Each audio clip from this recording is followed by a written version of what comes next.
Mine doesn't look anything like that. You're in the YouTube app, not Studio app, right? Right. You go to View Channel. Let's see where it says everybody live. Refresh that one. Well, we're trying again. Basically, can't do anything tonight with this darn thing. It is actually Mercury retrograde. You're not talking anyway. There's no one on there. What? No, there's no one on there. I know, but it'll be recorded.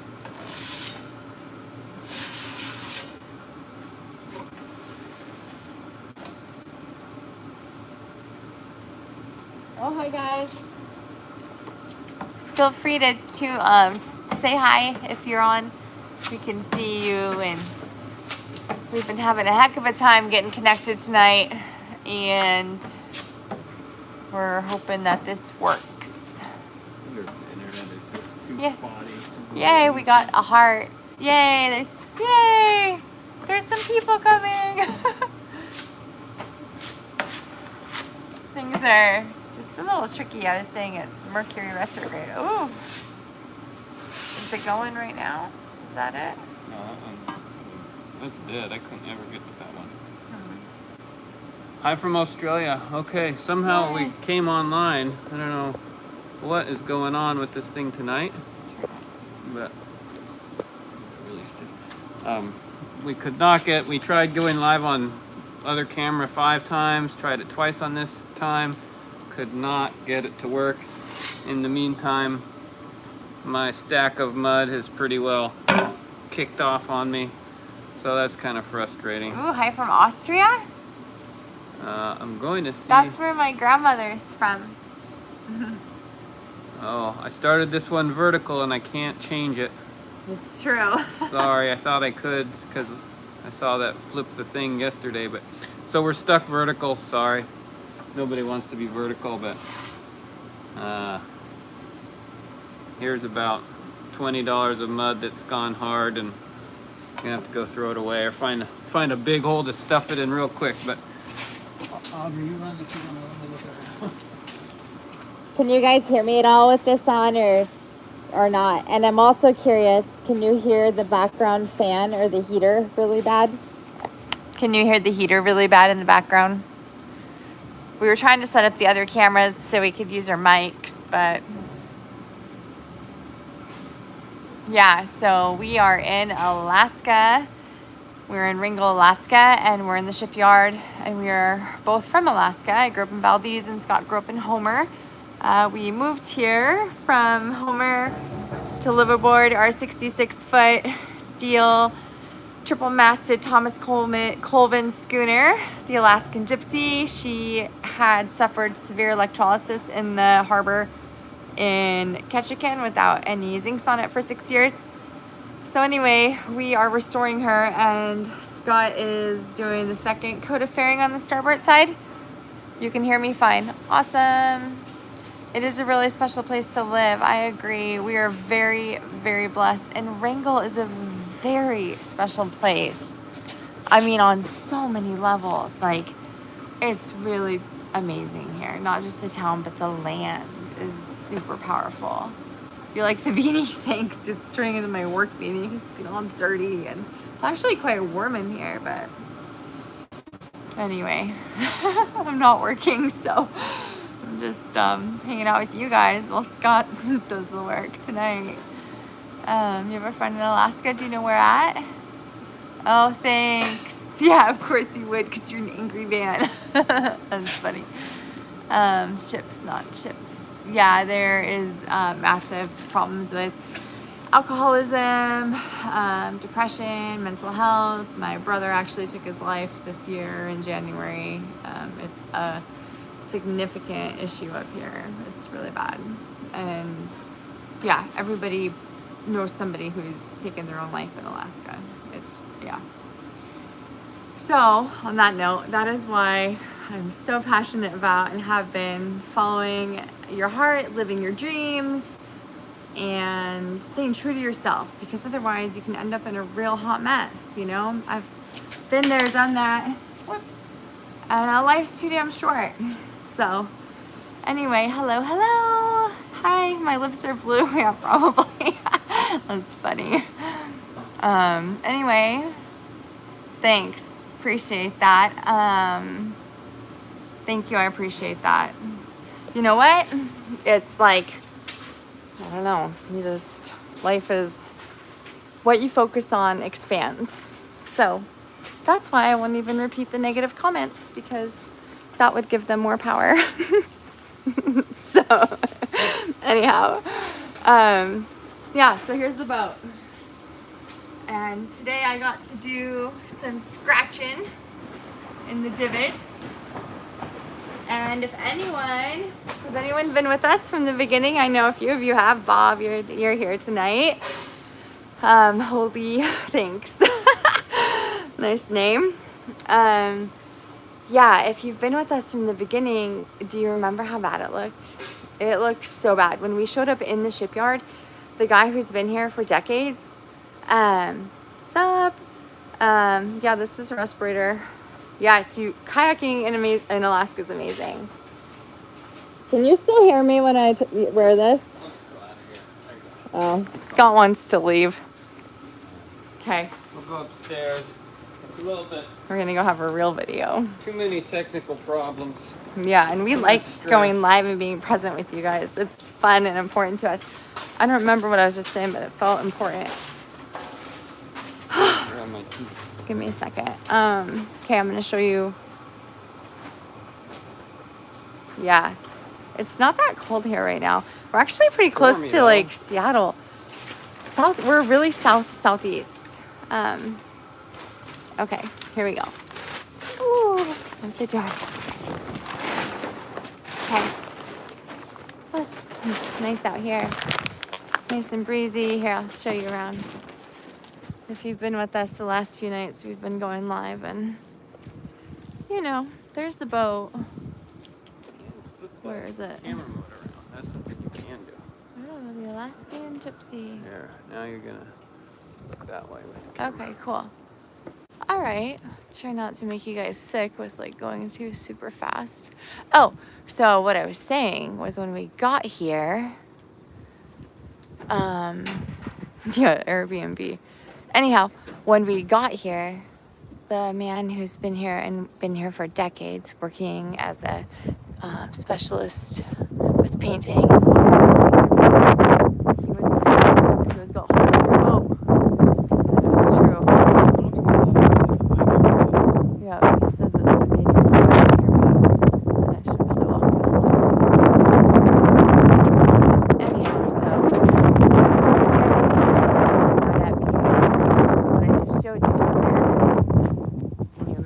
before that, there were holes in the boat.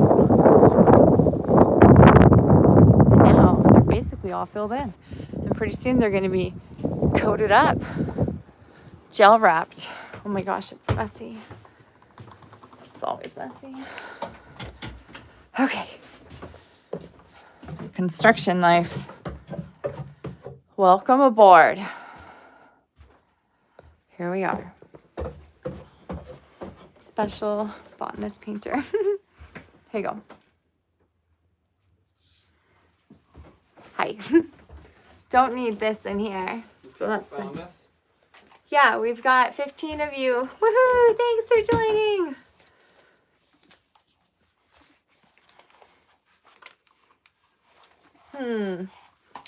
It's been long hours, long days in the shipyard, not a lot of sleep.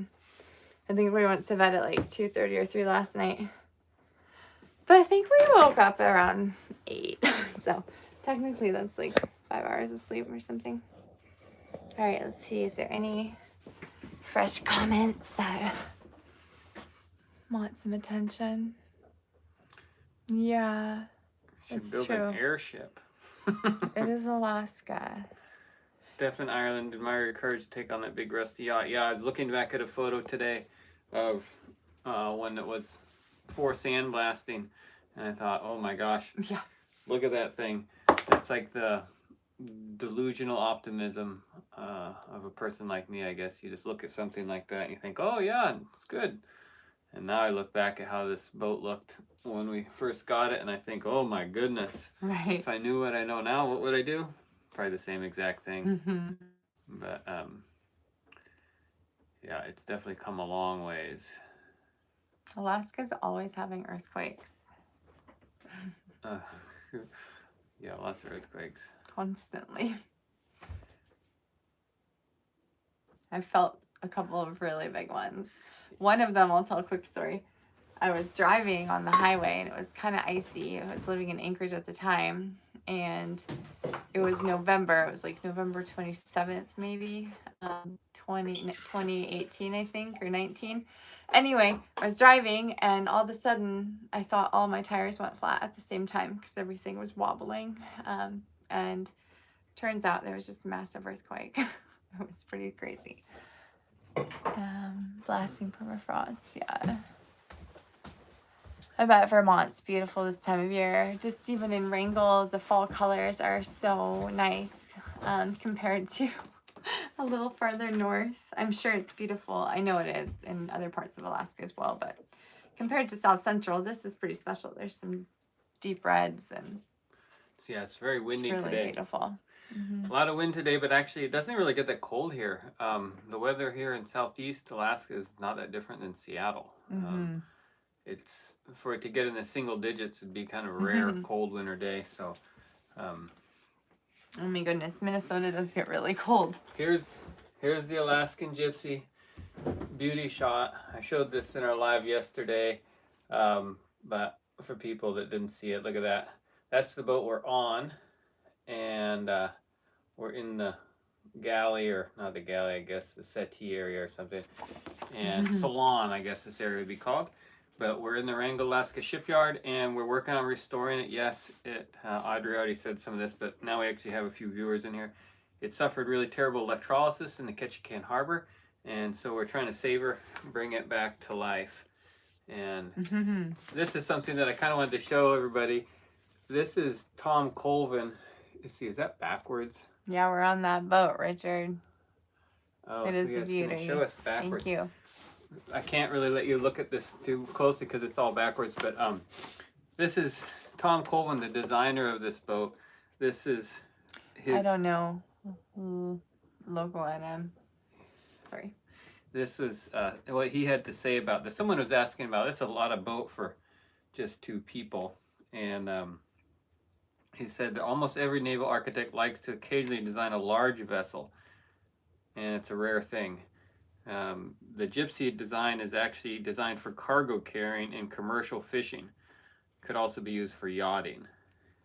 So that's kind of fascinating. Here's what it says. Three-masted schooner rig is ideal for a short-handed crew, as the combination of sails under which she can work are much greater and easier to accomplish than with a two-masted schooner.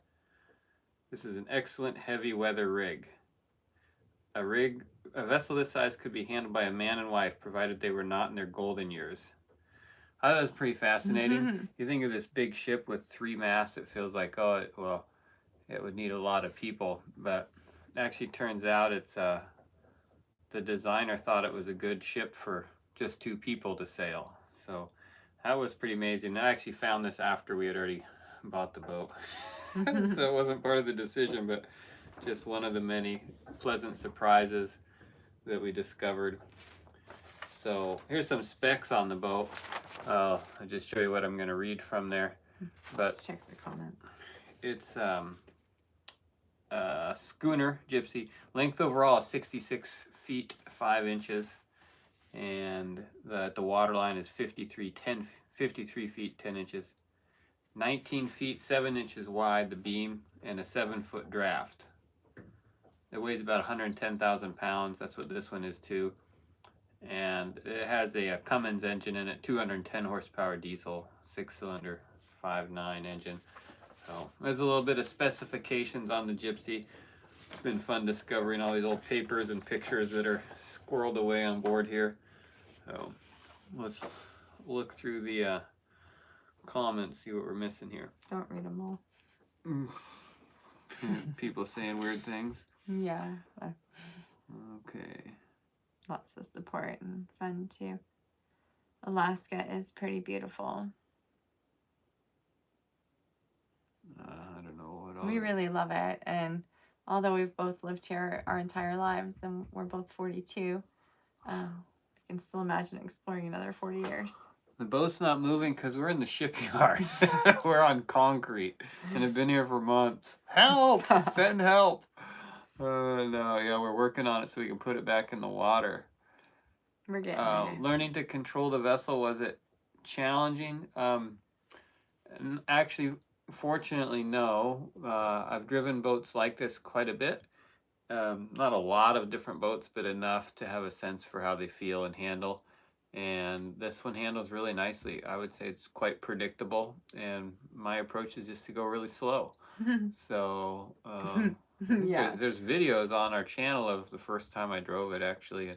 Yeah. I was Yeah, pleasantly check it out. surprised with how it handled, and it wasn't surprising in any way other than how easy it was, to be honest. Richard, we're in Wrangell, Alaska. I haven't sailed anywhere Might be because time for a haircut. Yeah. I basically never sailed to speak of, so that's about to get interesting. No, we're not on the ocean, we're on concrete. We're not technically an engineer, but Scott has an engineer brain, that's for sure. He figures out everything. Snow crab, yeah, we've eaten a lot of those. We call them tanner crab here. Yeah. We practically lived on them last winter. Not in this area, but Go to bed. we're in Alaska. Thanks, Nick. We like talking to you. This is a weird group of chatters on here tonight. You guys are all over the place. Must be because it's super late. Everybody's in the middle of the night. Don't tell us to go to bed. You go to bed. I was working, but technical problems. I couldn't keep working and run the live at the same time. You think we'll be here a while? Probably another month. Oh, we don't want to be on land for the winter. No, we definitely want to get out on the water. Yeah, I think I'm going to give him a haircut live. What do you think? It's about time, but yeah. I got so much work to do right now. We don't have time for haircuts. Maybe when I get back from Anchorage. Night owl. 1:38 a.m. in Utah. Thank you. Someone answered the Yay, question. finally. Black Mirror. Thank Way you. to go. I'm going to give you a You're star. up late, really? Yeah, I'm Bigfoot. Yeah, I've seen Bigfoot. Okay, I'll tell you a story. Yesterday, no, 3 days ago, some old guy comes over. He might be watching this live, so I'll just keep it brief. But he's a boat guy. Hi, Victor. We're good. He owns several boats, and he sometimes I look at those comments and get a little distracted. We were talking about places he's been in his boats and whatever, and I said, oh yeah, I'm kind of interested in exploring more around Prince of Wales Island. He said, oh yeah, Bigfoot's down there. Lots of Bigfoots down there. And I was like, oh yeah. He goes, yep, yeah, there's a bunch of them, especially on the south end. And it was just matter of fact, like you might say, oh yeah, there's a McDonald's in the town down the road. He's like, yeah, lots of Bigfoots there. And he was also talking about submarines underwater that were abandoned after a war or something, and he was going to go get them. And also a cargo ship that he knew right where it was that had a bunch of gold. I think he said 40,000 pounds of silver and gold on it. And I got to tell you that when some, kind of crusty old salty guy who lives on a boat tells you that kind of stuff, you got to wonder if maybe it's not true. I mean, who keeps track of shipwrecks like that? He said he was the only one that knew where it was, and he had sent a diver down to confirm. So, Airbrush. Pretty interesting. 7:40 a.m. in the UK. Thank you, Blind Sniper. 12:39 a.m. Wow, you guys are up late. Where are you? 3:40 in West Virginia. 3:40 a.m. What are you doing? In Connecticut too. I have family in Connecticut. Thank you, Lord Grief. Juan Carlos Fernandez, did you just say your mother-in-law looks like Bigfoot? How do you shoot a bear? We actually have a little video about a little bear hunt that we did with kids. It's on our other channel, Alaska Viking Family. Yeah, it's pretty funny. I don't post on there that often, but you should go check it out. And I do have some cool content. I should probably just start posting. It's almost winter, which means it's almost more computer time for me. Right now, I'm just so distracted by the beautiful outdoors and just... You shoot a bear with a rifle, usually through the lungs. It's a good question. We're not experts. Yeah, we're not experts. Did Not someone say anything. we were? 12:40 a.m. in Tucson. Mm. Pros and cons of living in a boat. Wow. Good question. I love that it's question. Like interview question. Here, I'll go first with like 3 of each. Go for it. Okay. One pro is. How about you do one, then I'll do one. Okay, great. One pro, self-sufficiency. It's the top. She got the best Yeah, one, right, to like start with. the most important and vital, and just it's just the reason. It's the reason to have a boat like this. You don't need anything from anyone other than the resources we have here and the skills, and once we get floating. It's true. Ultimate self-reliance, self-sufficiency. Self-sufficiency. Yeah. Yeah, we got it all. This is our floating House. battleship city, our own empire to ourselves here. We got it all. We could leave town on this boat. Mir. We could leave town. We have like 600 gallons of fresh water. Don't tell him too much. No, I'm just kidding. And a water maker. Here, I'll show you under the table. Look at down here. This inside this tub, this box right there, and then inside this tub is everything you need pretty much to make water out of salt water. So that's pretty cool. Yeah. And then, so we have 600 gallons of fresh water on tanks, plus we can go to a river or whatever, and it rains a lot. We have 1,200 gallons of fuel, so we can run the engine for at least 400 hours nonstop at cruising speed. And there's so much room on this boat, we could bring enough food. If we didn't harvest any food, we could survive for years. Ever. Honestly. So much space on here. Basically, if we didn't burn a lot of gas, which we're a sailboat, so theoretically we could move around without burning hardly any salt water, or I'm reading the comments, diesel. But it's not crazy to think that we could avoid civilization if we needed to for a year, 2 years. I mean, indefinitely is the honest truth. But so that's a huge pro. We got through one. She said one. I'll come up with another one. Reason number 2, you can be the captain of your own ship. Yeah. You get to decide where your home is. If you don't like your neighbors, move. If you don't like the view. Or if you don't want to have any neighbors, you just drop the anchor in a place where there's nobody there. So being able to pick where you live. Okay, your turn. We'll go to 5. We'll go to 5. It's 2. Are we doing pros or now a con? Or another pro? They said cons? Oh. We're not doing cons. There's no cons. It's all pro. No, I thought they said. Who cares? We're doing pros. We're the captains of our own ship. You guys give suggestions. Okay, just being on the water. I'm obsessed with the ocean, and it's such a powerful, respectable force, like life force. It is the most powerful one. And anyhow, the Alaskan Ocean just really feels like home. And last winter, for an entire month, even in the wind and the ice and the really cold, stormy days, I walked into the ocean. Yeah. Mostly without clothes on, mostly after dark, mostly at low tide. Anyway, I committed to it because there's something really healing about this ocean. I'll probably do it again this winter. It's amazing. So to get to just live right on it is the best. She loves the water. It's true. Okay, another pro. This would be number 4. Living on the water, you get to have a different scenery. It's like you can experience different environments as your life. Yeah. It's not just like, if you live on land, you poor thing, you'll basically have your house and it's in the same spot all the time. And you look out your window, you look out your kitchen window, and it's the same view pretty much all the time. It might change, but it's like basically the same thing. You might like that. We're not saying that what we like is the right thing. It is for us. Yeah, it is for us. And I had a house with a beautiful view, and it was wonderful. I loved it. But it's a pro. This is a pro of living on the ocean. Is when you're on anchor, the boat's turning often. It's just it does in the wind. And so if you're sitting there reading a book, you look out the window and you see a certain mountain peak. Oh wow, look at that! And then you look out 10 seconds later, different mountain peak. So it's this constant it's like having the biggest flat screen TV, surround curved TV around you all the time, and it's moving. And we're in Alaska, so you can imagine how beautiful it is. And in the winter, this type of thing, when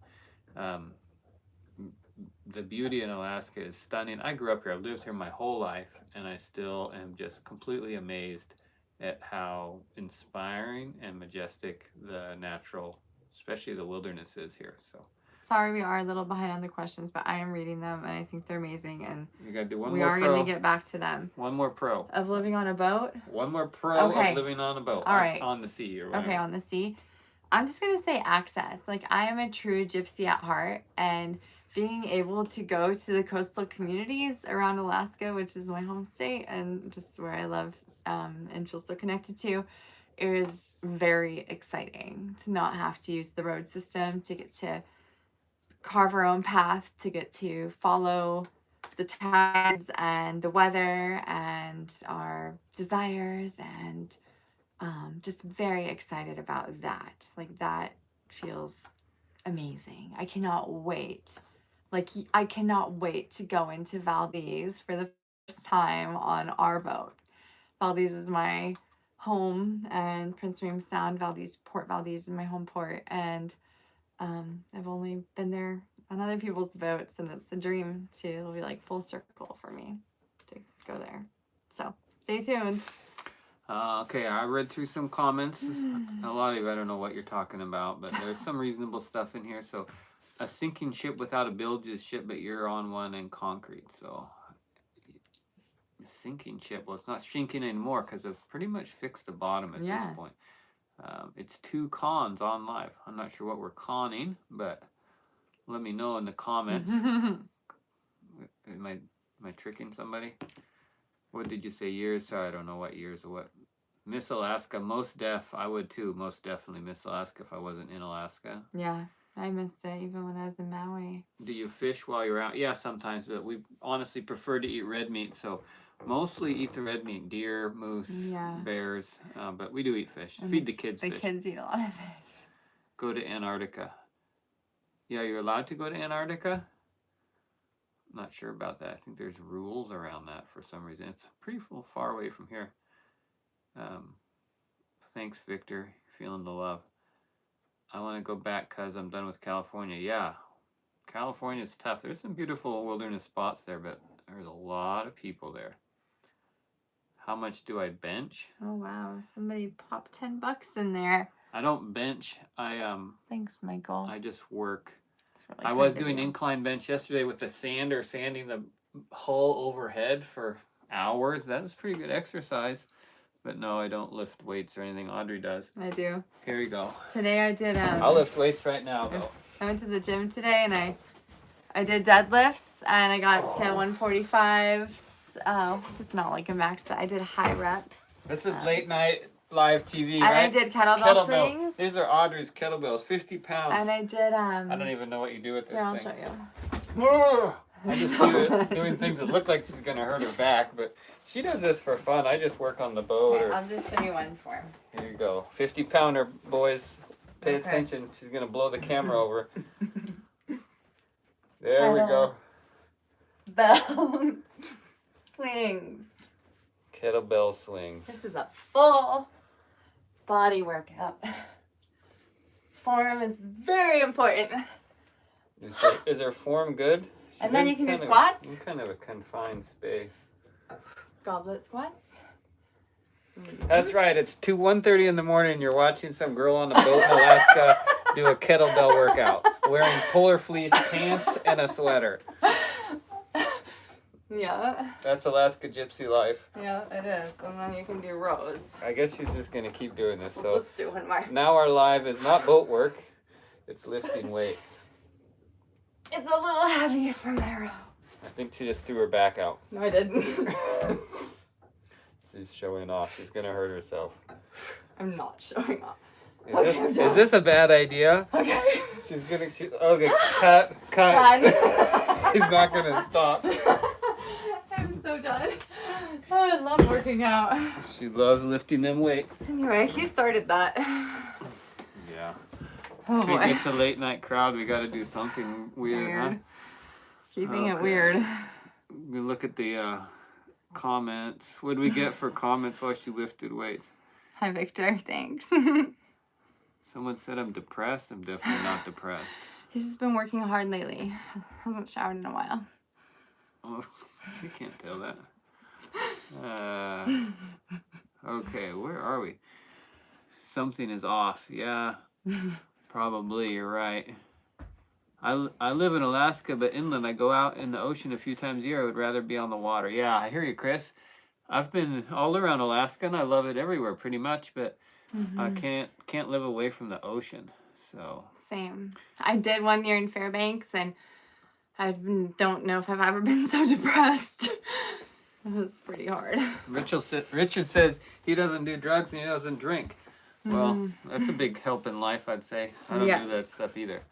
Even though I look like it and everybody thinks I'm a stoner. I think it's just something about me. I've always got that. You just chill. But I don't do it. Appreciate taking the time to answer my question. Well, that's what we're here for. Yeah, just the Going late night live chat. to connect with all you folks out there. Yeah. You eat everything you can out of land. Yeah, me We too. do. We just had deer meat that we just hunted here in Wrangell. Got a little deer, and we've been eating that every single evening for dinner. Don't have to buy much at the grocery store. It's true. Do we think Alaska could flip blue? We don't think about politics much. Yeah, we don't. Shark Tanko, it's not really. It's part of the reason why we're going to live on a boat is because politics isn't really our thing. What's that little thing? So, hey, are you guys on Pacific? Well, we're on Alaska time, 1 hour. Well, we're in between Hawaii and Seattle, depending on daylight savings, where we're at exactly. But where did you find that guy? If you're asking her, she found me on Bumble. He found me on Bumble. No joke. He actually found me. I was like done dating.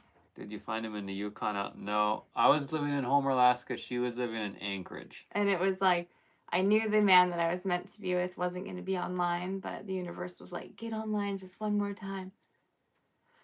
So anyway. Most def, you got to move back to Alaska. There's tons of work up here.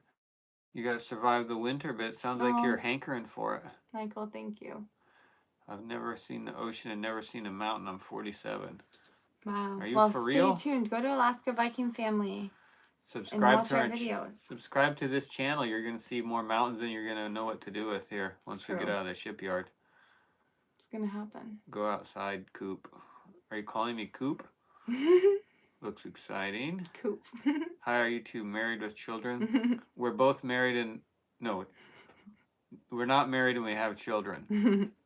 Not together, though. Divorced. 5 kids. Between the two of us. We're on life 2.0. This is our second phase. I was married for 11 years. How long were you married? Same. We were both married for 11 years. And then we got out of that. Not really by our choice, but that's how it went down. And now we've got a new life, new lease on life. I feel like I was just telling someone today in the shipyard, I feel like I got 2 lives in one, because in my late 30s, I basically rebooted my entire life, and 2.0 is way better. I agree. It's the best life ever. We're so lucky. Coop DeVille says, I'm paralyzed from the chest down. Wow. That's got to be a different life. I have a friend who's missing a leg, and I've been amazed at what he does like that, but you got a much bigger challenge, I'm sure. Have money, buy. Michael Ogle gave us $10. Thank you, Michael Ogle. It's really nice. Did you say buy? You left, but anyhow, thanks for the $10. We promise not to waste it, and we're not on here to raise funds. We appreciate that, but we're here just because we're kind of in the shipyard. We got this YouTube channel. We got this kind of crazy life going on, and our YouTube channel is doing pretty well. We're getting a lot of subscribers. We've only been on here for a couple months, and we're basically been sharing our journey in the shipyard. Less than 2 months, actually. Restoring this boat, and people seem to be kind of digging it. And we're like, hey, you know what the biggest problem with videos on YouTube is? Editing. But if we just can figure out how to get this thing to work and go live, then we make a video. We can communicate directly. I don't have to go back through and answer comments in the middle of the night. when I quit working. And it's kind of like, this is kind of amazing. People seem to like it. You guys are all watching it. Some of you think this is ridiculous, but some of you seem to like it. So Michael thought it was, we earned $10 somehow. Thank you. Thank you.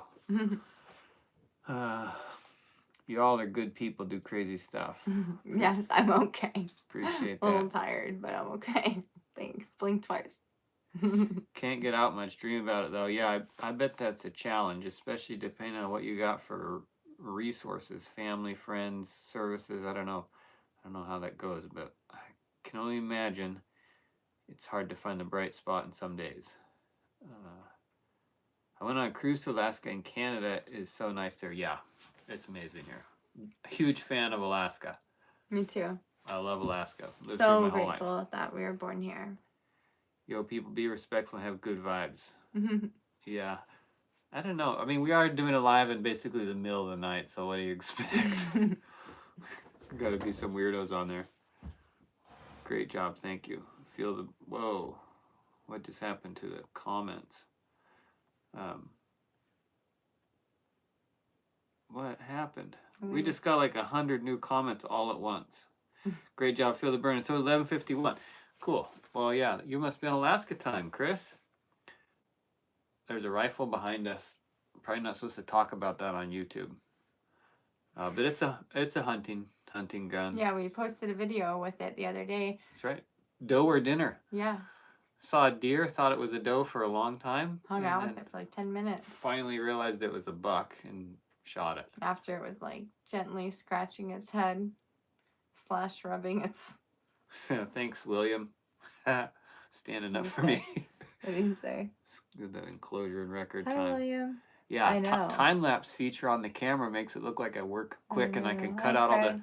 I can cut out all the spots where I just am standing there, not moving at all, just thinking Thanks, about George. how I'm going to do the next thing, which is a lot, because pretty much everything I build, I just start building it with an idea, but I let the materials speak to me. So I don't really know where I'm going until I am going, and then I'm figuring out step by step. A pile of parking tickets. This is kind of weird, people giving us money. I gotta say, well, thank you, pile of parking tickets. $50 is a lot to us. That's a lot of money. Do your thing. Wow. It's like our grocery budget for a week. Oh my gosh. No joke. That is so incredibly generous. Thank you. Wow, thank you. It's really like speechless. Thank you. Hood reminder to work out. Yeah, I live in Alaska. Hey, Chris, it's not 1:30. Yeah, no, it's 1:30 for some people, not us. That isn't a goblet squat, but go off, lady. North Korea, literal trash. Way to go, literal trash in North Korea. Well, Thanks, Misty. hello from North Korea. Good day from Oz. Hi, Greg. My brother lived in Australia for 7 years. Narrabeen. Do you know where Narrabeen is? I actually toured up and down the coast with him surfing, living out of his van. That was pretty fun. Australia's a lot like Alaska, honestly. Of all the places in the world that I've been, I think Australia was the most similar to Alaska in the fact that there was a lot of beaches we would go to and there was just nobody there. No tracks on the beach, a lot of wilderness, a lot of wildlife. In that regard, it felt pretty similar, but really a lot warmer, obviously. Linda, we didn't really choose what made Wrangell. What made us decide Wrangell for our port? We're not staying in Wrangell, really. We're not going to have a home port, I don't think. We're here because of the shipyard. This is the shipyard facility in Wrangell has an incredible reputation, and they have the right equipment and the right tradespeople. And I knew this boat needed a lot of work, and I wanted to go somewhere where I'd get good advice and good materials available. And a nice facility to work at, and that was Wrangell, Alaska. And it was also only a short run north from Ketchikan where the boat was, so it made a lot of sense to just bring the boat up here. It was in bad shape. The shaft wasn't aligned with the engine. There's videos about this stuff on our channel, but we were like, if we don't get that boat pulled out of the water pretty soon, no joke, it's likely that it might start to sink. And it probably wouldn't have just fallen to the bottom of the harbor. But there was, I was pressure washing the hull when it was on the grid, so it was out of the water temporarily. Just when the tide went out, it was exposed on a platform basically. I was pressure washing it with the pressure washer, and I pressure washed an area and it blew some old paint and rust off and actually blew a hole into the boat. So I basically sprayed water at the boat and it made a hole in it. So that was crazy. how significant the concern was about the hull. So we brought it up here to Wrangell, which just happens to be probably the best shipyard in Alaska for a boat like this to be in, and it was nearby. So even the Pacific Northwest, we've been told. We're fortunate. So Misty Fox, you're cute. On a boat. Yeah, we're on a boat, believe it or not. And it's dark and rainy and windy.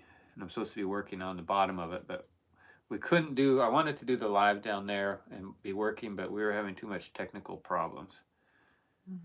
She's dressed like it's cold. Yeah, she thinks it's cold, and I do think it's warm.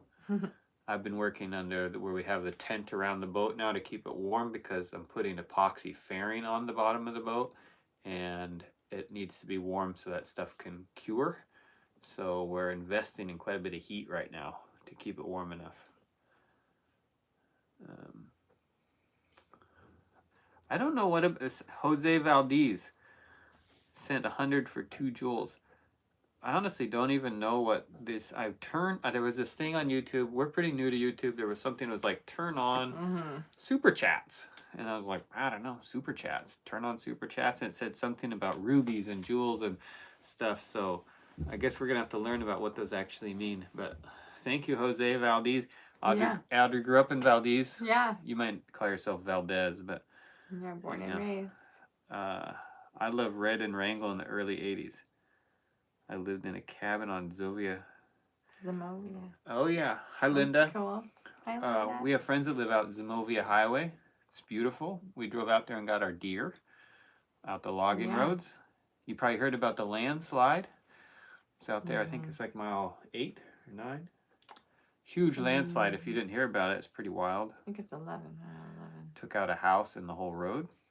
Zemovia Highway. Black Mirror sent clapping seal for 250 joules. That's some weird stuff, but cool. What does it mean? A seal for 250 joules. I love We're like seals. pirates. I love seals. My seal friends. I have the cutest seal video. I'll have to share it. More like a folk from the street. No disrespect. Not sure what you mean, Jose. No disrespect taken, though. I hate New York. Yeah, I would too. If you lived in New York, I'd move to Alaska tomorrow, or start packing your bags tonight.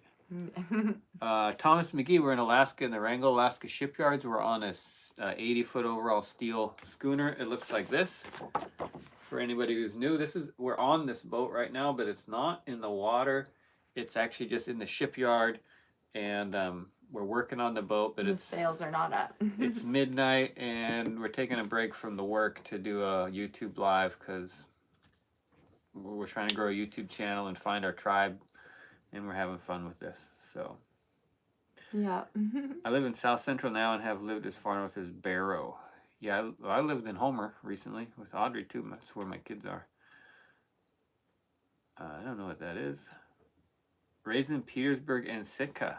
Cool. We bought a boat in Petersburg a couple years ago, our first boat, and have friends that live there. I've been there a few times, and I've been in Sitka. I photographed the Sitka Sac Row herring fishery from airplanes. Did aerial photos of that back in the day. And on the water. That was pretty awesome to watch. Yeah, Bumble. Worked for us. Average of your duration. Rosalie, I don't know what your question was. If it was a legitimate question and not some crazy 44 seconds thing, feel free to ask it again. Sorry, I must have missed it. Do the Hansons still own the boat shop? The boat shop. I don't know what the boat shop. There's the Bay Company. The guy from Craig owned that, but he recently sold it all. I'm gonna make a cup of tea. Recycled love found its way. That's right. A pile of parking tickets. Happy. Right on. Have you guys met Parker Schnabel? No. Parker Schnabel does not sound familiar, but we've met a lot of people here. Look forward to meeting them. Oh, shoot. I don't know what happened.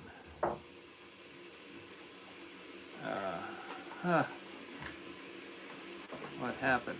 I lost my comment stream. Sorry, folks. Okay. I'm 39. Because of CD, I'd be lucky to make 50. Sorry to hear that, Luke B. See, same kind of situation with my wife and I. Best life ever. Sweet Brian. Met your wife. Life 2.0. Way to go. Hello from Dallas, Texas. Hello, Dallas. Restoring this boat. Yeah, I'm restoring this boat. Someone thinks you're cute. Hey, Wheelie, prayers for you. I read the Old Testament. I read the whole Bible. I've studied the Bible quite a bit. How long have we been clean? I never got dirty. I got drunk twice when I was in school as a kid, and I thought that's not for me.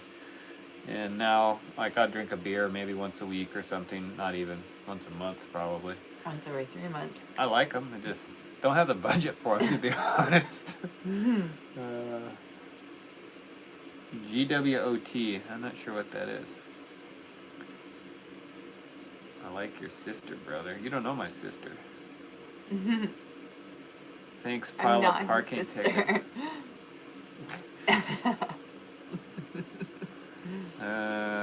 1 a.m. Hi, Rosalie P. It's 1 a.m. Yeah, I got you. Russ Taylor. Hi, Russ Taylor from Australia. Thank you, pile of parking tickets. It's cool you got a boat and go out and see every day. We haven't gone out to see much on this boat, but we're looking forward to it. We're going to live on it here soon. Once we get out of the shipyard, we are going to live on this boat in the wilderness of Alaska and take you with us. If you want to stick around and subscribe, we'll definitely show you around the wilderness of Alaska on the coast, in the winter, in the summer, everything in between, the wildlife, the views, the adventures. So if that sounds interesting to you, subscribe. We're not going to be in the shipyard forever. This is kind of a moment in time, an odd time. It's like purgatory for this boat and us. We're serving our time here, and pretty soon we're going to go to the promised land. We're not strangers to it. We've been there. We're just going back on this new to us boat. So very exciting. I want to share something real quick. Scott is a photographer and an amazing photographer, and together we do content creation. So it's a passion, and there's a lot of beauty to be shared. So we're excited.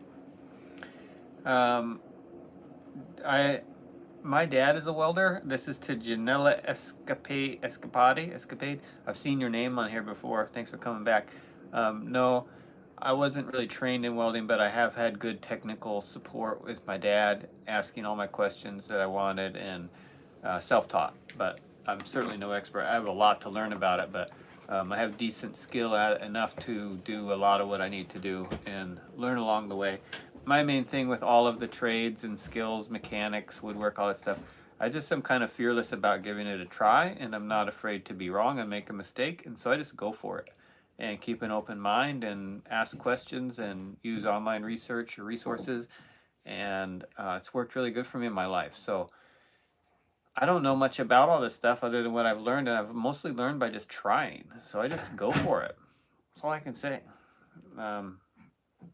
Take a swing. You never know if you can hit, and maybe you miss 10 times, but then you start figuring it out. So, you two ever keep it real? I don't know what you mean. We're as real as we can get. So, we're on a sailboat. Yes, we're on a 66-foot. Here we go. For those that are just coming on, there's the boat. We're on that boat, sitting inside of it in the shipyard.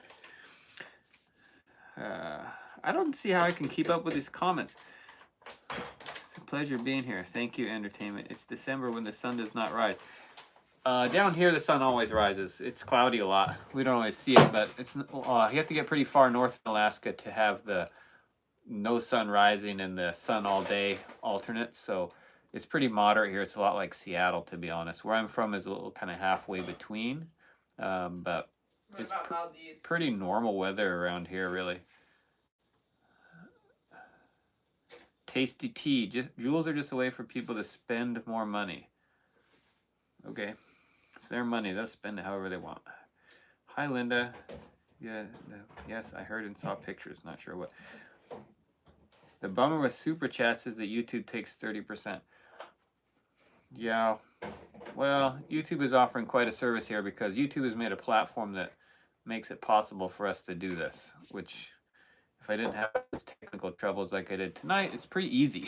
Usually it's really easy, so I appreciate that. And honestly, I feel like they deserve whatever cut they're taking, 30%. That's pretty reasonable. I've been in business my whole life, and I think that's a pretty reasonable commission, but I hear what you're saying.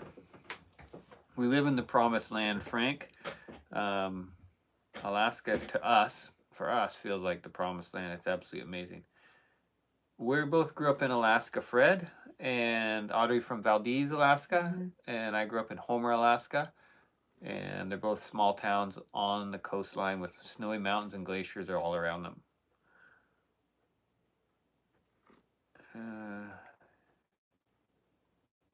Linda, you're right.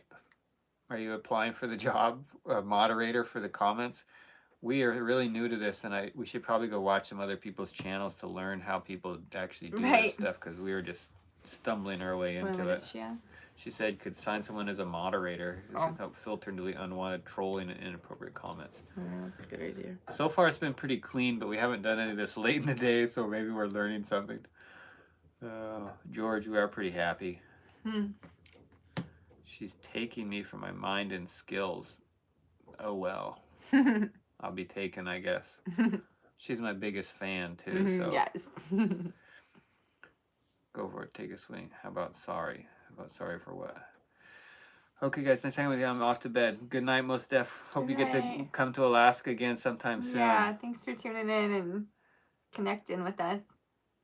Quit it and get a dog bud. I don't know what that means.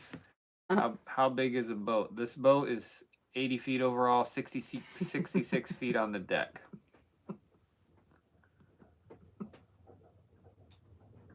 Is there a bad comment? Sorry. Oh, I see that. She's laughing at that beard comment. It does not. It's getting a little long, but it does not. The thing about it right now is it's curling at the bottom. This is getting so weird. Okay. This is really I'm the frazzled shipyard guy. I've been in the shipyard for 2 months. Sorry.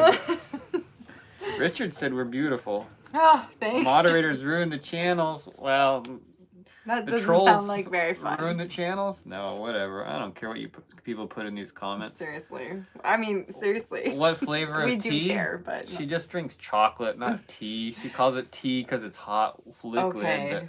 I put cacao powder and coconut cream. And nutmeg. It's delicious. Well, YouTube is like PayPal as long as you don't say... I'm not saying that word. I heard about that. What time? It's 12:15. I got another couple hours of work to do tonight, I think. Oh, jeez. Have you ever seen Bigfoot? No, but I have a theory about Bigfoot. I think Bigfoot is a spiritual entity, and I think that I don't think it's a physical thing like a dog or a bear.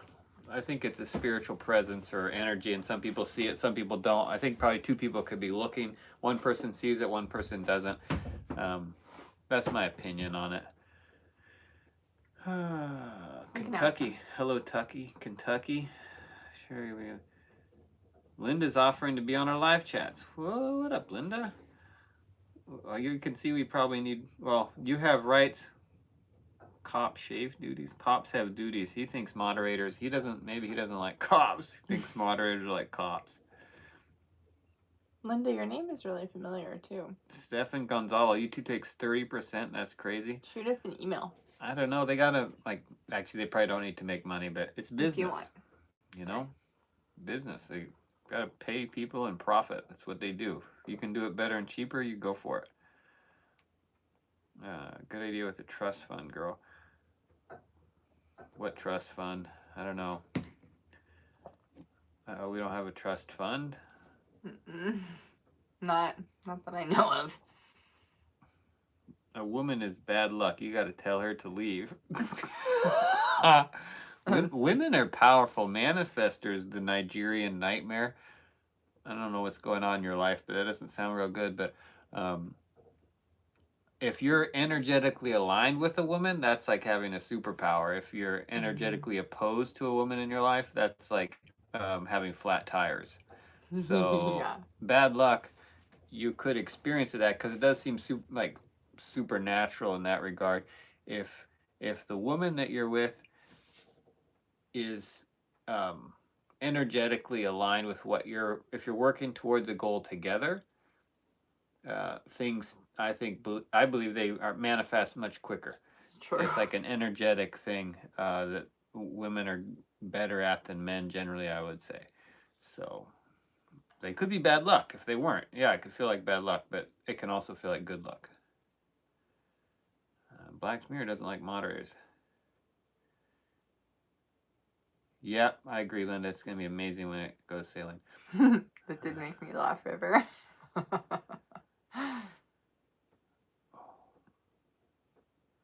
Thanks, George. Yeah, she likes my jokes, so what can I say? It's about all you can hope for in life, right? Richard, keep it in the lanes, all right? Thank you. I don't know how to say your name, but that is a really thoughtful comment. Beautiful, handsome, homely. Thank you. Perfect couple. We get that a lot. Richard Merrill, your woman is much better than you. Oh. Where do you say that? I don't know what you mean by that, but I guess I'll take it as a compliment. Well, we definitely compliment each other. Scott has... This is so good. When she makes a cup of tea, it's like she melts ice cream and heats it up. I was a barista for 6 years, and in other words, no shame, as much good stuff as you want in there. Well, I'm just saying, it's after midnight. I only got 4 hours of sleep last night. I wanted to be up and present for this live, and cacao gives me a little kick. Are we traveling or living on a boat? Well, we're living on a boat in a shipyard. We're working on the boat so that we can put it back in the water once she's seaworthy, and then we're going to live on this boat year round, and we're going to share videos. Maybe live streams will be our thing. Have any of you heard of Twitch? I was listening to a podcast tonight working about Twitch, and it sounds like that's a really popular live platform, but maybe it's for video gaming. I don't know, but this live thing is pretty intriguing. I'm really thinking about it a bit. Like, we could just go live when we're cruising. Yeah. We have a Starlink, so you just live stream all the time. The power of live streaming from a boat in Alaska in the wilderness, that's pretty wild. I mean, I forget the name of the guy. One guy here is paralyzed from the chest down. Man, if I could just show him a bit of wild Alaska every day, how cool would that be? It'd be so cool. And then I love to do just really connect with nature and do little meditations and stuff. So it could be fun just to share with you guys too. Pristine Biscuit, I'm mod for a channel on Twitch. What do you think, Pristine Biscuit? Should we try Twitch, or is it not our people? Where do we find our tribe? We're living in Alaska wilderness kind of fantasy life, I would say. Is Twitch a place for that, or is Twitch younger generation gamers or something? Haven't even looked at it. Oh, thanks. You have rights, cops have duties. It's quite a name you got. Thanks for subscribing. Lots of non-gaming streaming on there. Cool. I'm kind of curious to check it out. I like new technology. Sometimes if you're there, early adopters, right? We might be the only live aboard sail boat Alaska wilderness off-grid ocean dweller van lifers on there. Hello from San Elizario, Texas. We're on Starlink now, yeah. Thanks, Robinson Crusoe. I've heard of that name before. Richard, you might be right. Oh, Pristine Biscuit, we could both stream live on Twitch at the same time. That could be interesting. I'd be like, Audrey, did you wash the dishes? She'd be like, did you make dinner? What are you doing down there under the boat? Ryan, come on up to Alaska. There's tons of room up here. Tons of room. Oh, hi from Kenai. Hello, Janine. Thanks for tuning in. Kenai, Alaska. What are you doing awake after midnight? Mad Kiwi. Oh. Hi. The Mad Kiwi. The land Aotearoa. Aotearoa. Mad Kiwi, you'll get this. Oh my gosh. Audrey's daughter does it. She's never seen the hookah or whatever it's called, but she just does the hookah. Hookah, is that the right word?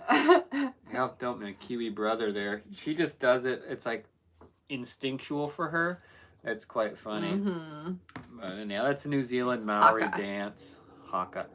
Yeah, Haka. My mom is from New Zealand, so I'm a half a Kiwi.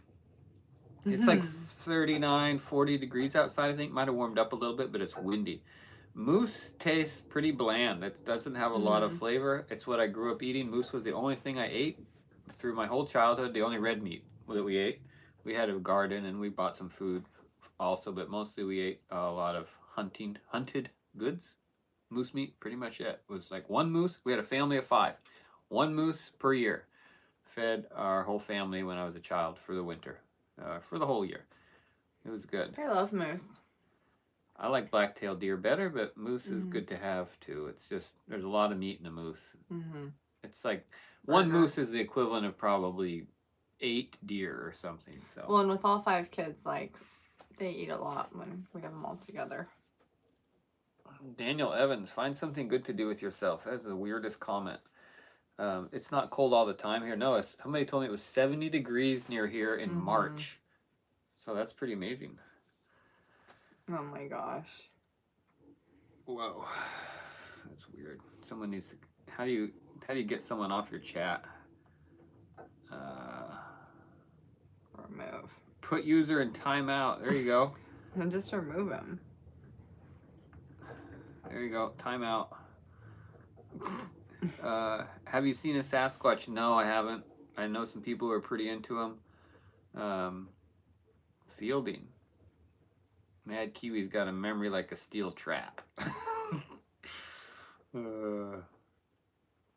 Cash App. Oh, I don't know much about Cash App. No, just Venmo. We're the only 2 on the boat. Yeah. Mm-hmm. My dad was here for a while helping work on the boat, but he went back to Homer, Alaska. Let's get my glasses. The last moose. There was a moose in New Zealand? Now there's a lot of moose in Valdez, which is crazy. When I grew up there was barely any moose because there's so much snow. But New Zealand, yeah, shocker. Is there really moose there? My dad, okay, I'll tell a little story. The reason I'm half Kiwi is because my dad went to Fiji when he was a young man. He worked on the pipeline. He made a bunch of money. His brother was in Fiji in the Peace Corps, and I'm going to go surprise visit my brother. And so he went to Fiji, and he found my uncle at this Peace Corps thing up in the jungle, or whatever they call it, the bush. And then there was cruise ships in town, and so he was like, oh, I'll go on this cruise ship and have a drink. And you could just walk on the cruise ship because he was a white guy in Fiji at the time, and they just figured you were a cruise ship guest no matter what. So he walked on the cruise ship, and then the cruise ship was going to leave the next day, and he'd been hanging out with some Aussie folks, and they were like, hey, how about you just stay on board when we leave? And my dad said he thought, I'll just pack my bags and like get a free ride to New Zealand. That's the next stop. So he got a free ride from Fiji to New Zealand, and he got into shearing sheep there, which is kind of interesting. So my mom was a cook and a carder. That's what it's called, I think. Sorter. She sorted the wool. So she was cooking for the shearing gang and sorting the wool. And they fell in love, had some babies, little New Zealand Kiwi babies, my brother and sister. And then my dad wanted to shear sheep in America, where he was from. And so he came back to America and shore sheep in Wyoming. That's where I was born, Whirlwind, Wyoming. Never been back. Heard it's not much of a place to visit. And then he shore sheep in Montana for a couple months and then moved up to Alaska. And I was living in Alaska before I was 1 year old. They basically came up here in the summer to Alaska, 5 months or something. and then I've never left since. So, kind of funny story. Man, Kiwi, I see a Sasquatch every time I look in the mirror. Yeah, you got to watch those mirrors, man. I try to stay away from those. It's getting scary. 8 deer. Yeah, I didn't really measure that, but I can tell you what. It's hard to carry 1/4 of a moose on your back, and it's pretty easy to carry 1 deer. Right. So generally, I would say if the actual meat that you harvest, it might be more like 6, but it depends on the moose. A big moose is way bigger than a small moose. Moose stew is great. Yep, moose stew is great. We have been canning a lot of moose meat. Yeah, that's been great. And that's been awesome. The shanks. Shanks and all that stuff that's tough and hard to eat. The sinewy tendons and cartilage is excellent once it's canned. It's really good. I don't think we have time for you to tell the jokes, Boosted Vet, but maybe leave a long comment. We can come back and read it. Hopefully they can get a boat to me Elliot, one day. we don't eat breakfast. We only eat dinner. And dessert. You Have Rights is talking about Cash App.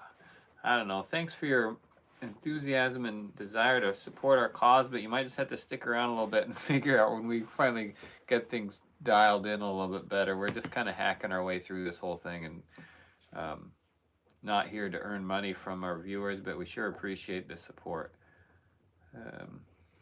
Timeout. Yeah, I did some sort of timeout. Hope user. We live on this boat. We don't own homes anymore. We have both sold our homes. Mine was a divorce deal.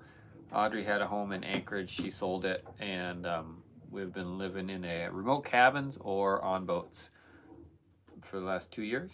And this is our new boat that we haven't really lived on yet, except here in the shipyard, really. So we're looking forward to living on it out in the wilderness. Yeah, right. Those do look like submarine windows. You're right. Those are portholes. Yeah, we'll do boat tours. If you look around on our channel, there's videos. There's videos from when we first came on the Gypsy. That's kind of a fun video. People like that. It's you have to go back a little bit in the videos, but yeah. Yeah, I hid the user. Trying to keep up with the comments, which maybe is crazy, but it's just how we're rolling here tonight. Sorry if it's a lot of pauses. How much time on the... Linda's given us some reasonable questions.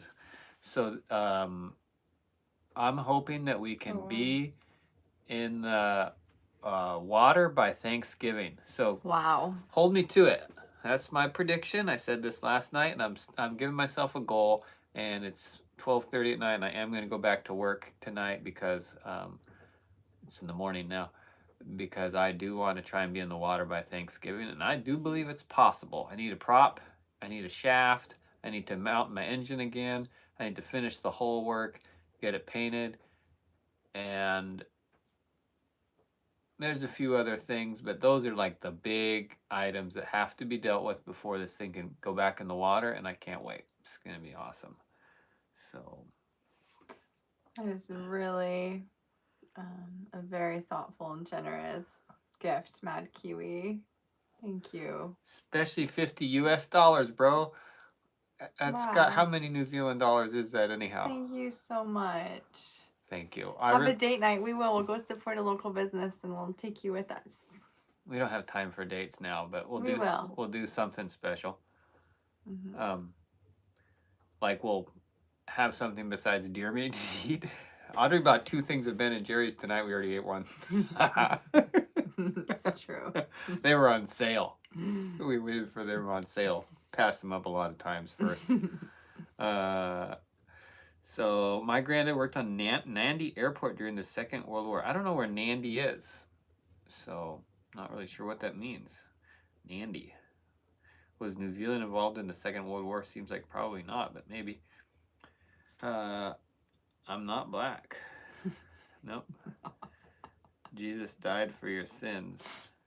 I really studied Jesus a lot when I was a young man, to be honest. Me too. When I was a young woman. Christian, I don't know if you ever heard of Leo Tolstoy, but a book I really loved. If you like Jesus' teachings, check out The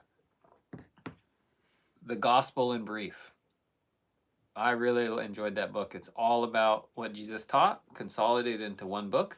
And I just found it really super informative, fascinating. I really enjoyed that. I read that book. When I was 17, I went to New Zealand and rode a motorcycle. Mad Kiwi, this one's for you. I bought a motorcycle in Tauranga. I had family in Auckland. They gave me a ride down there and I bought a motorcycle. I'd never really even driven a motorcycle. They gave me my license in Alaska because I couldn't get a test because do like 2 years of practice before you can get a motorcycle license. And I came from America and I literally had not even ridden a motorcycle, a street motorcycle, in any kind of capacity other than like I rode a dirt bike once or twice or something. But I went and this guy came out and he gave me the keys to a Honda NV 750, which is like a Honda Shadow 750, pretty heavy bike, cruiser style. He threw me the keys and was like, "Yeah, check her out, go for a ride." And I was like, "You okay? Uh, here we go." I was 17. And I rode that motorcycle all over New Zealand, North Island all around, South Island all around. And I don't know why I'm talking about that, but you made me think of that story. That was pretty fun.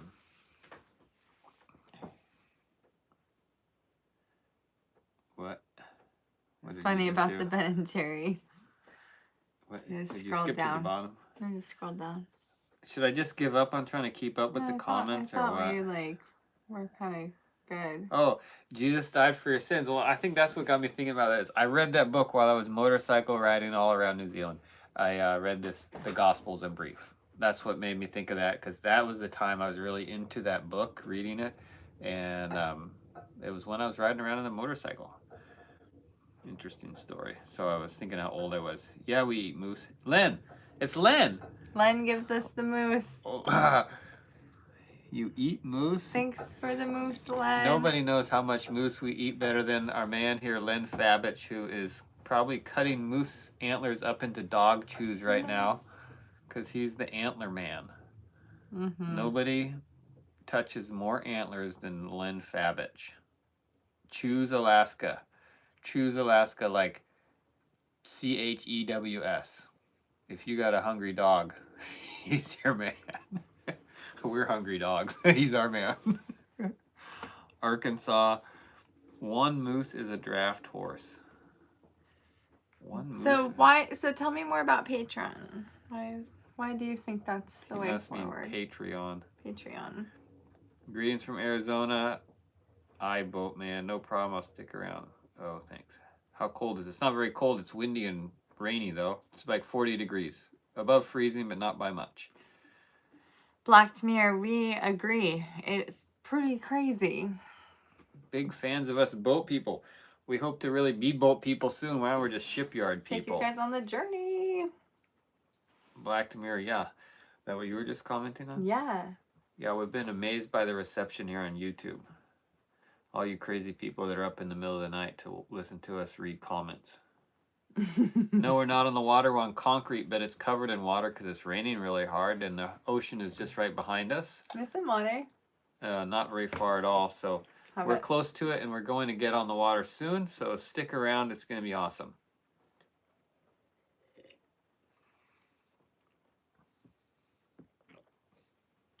Barry McHawkener. Barry, me shouting someone out basically means nothing. There's 66 of you guys watching this video, but hey, Barry McHawkener. Bye, Bob. You're the man, Barry. Thanks for tuning in, Bob. No. Mad Kiwi.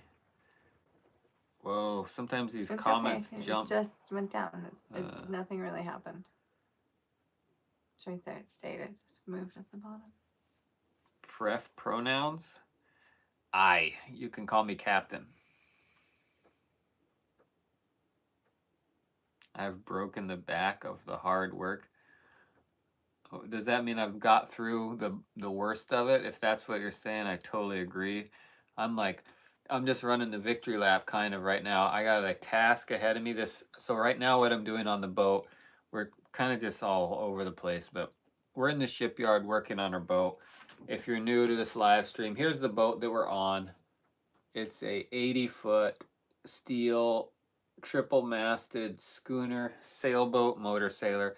We're here in the shipyard because it needed a lot of work on the hull, and if I wasn't on here talking to the computer at 12:30 in the morning like a crazy person, I'd be down there working on the boat right now. I'm putting primer on it, fairing compound to fill all the holes from the electrolysis so that we can make her seaworthy and get back in the water. He's gonna come to bed at like 4 a.m. after this live. That's what we're up to.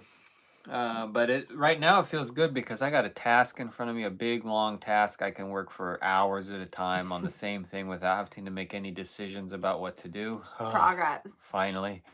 And that feels pretty good. I'm a worker guy, and if I have a nice good task ahead of me that feels productive, I'm all in. So that's been a pleasure the last few days. I don't know who Brissy is. I'll shout out to Brissy. Hey, Brissy. Whoa. Thanks, Migs. You too.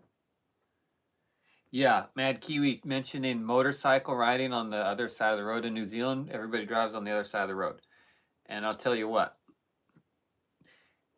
The worst thing about that was when you're out on a country road and you pull over and you stop your motorcycle. When you're in a car, it's easier because you have left and right they kind of make more sense, and you kind of can get your mind trained like, okay, the steering wheel goes on this side of the highway.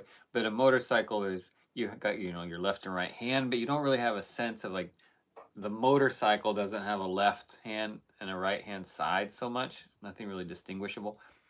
And so when you're driving in a country that rides on the other side of the road, it's pretty easy if there's traffic, you just follow the cars, right? But when you pull out onto the highway after you've been off the road for a while, this happened to me a couple times where I would be driving along and I'd see like, oh, there's a car coming in the distance, and I would think, why is that guy in my lane? He's gonna get in his lane, right? And it would happen. I would think that for a little while, like, is he playing chicken with me or what? What's going on here? And it would usually be kind of a last minute thing. I would suddenly realize that I'm in the wrong lane. Oh my God. And that was pretty crazy. It was a little bit spooky and surprising, but that was the fun. I thought it was funny because look at how many likes we have. I would just realize how Audrey wants me to count the likes. Oh, she's into the angel numbers, she calls them. If two numbers repeat, she thinks it's magic, especially if it's 4 and 4. So anyhow, that was a funny thing about driving on the wrong side of the road. I thought it was funny, but whatever. The boat, we have a little electric heaters in it right now, but it has a diesel boiler furnace, hydronic system that I haven't worked on yet, but I think it'll work well once I get it up and running. And I also have a new little V4 diesel, what do they call those things? It's like a diesel furnace thing, not a furnace. Just blows hot air, but it exhausts to the outside. And that thing is going to be nice for an interim until I have time to work on the big installed system on the boat. Yes, we live on a boat. We're on the boat right now. How can I contact you too? Here you go. I'm going to type into this thing. There's my email address.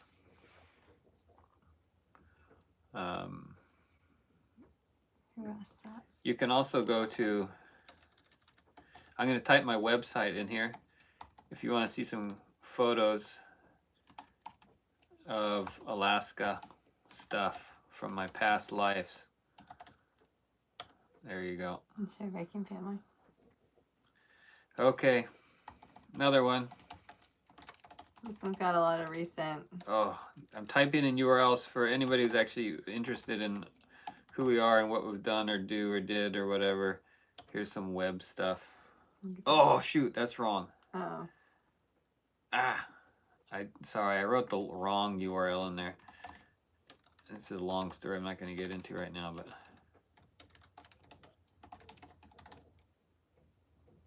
there you go. Okay. Changing tides. Just kidding. Jeez. Okay. We have a lot of websites and a lot of history. We're not just the gypsy. Thanks, Migs. Yeah, Alice, we run the boat ourselves.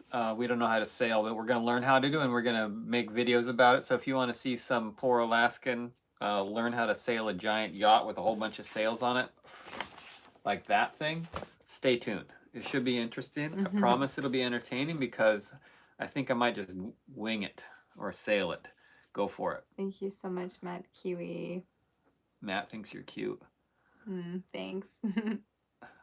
Hi, Potato. Yeah, we are lucky. We're very fortunate.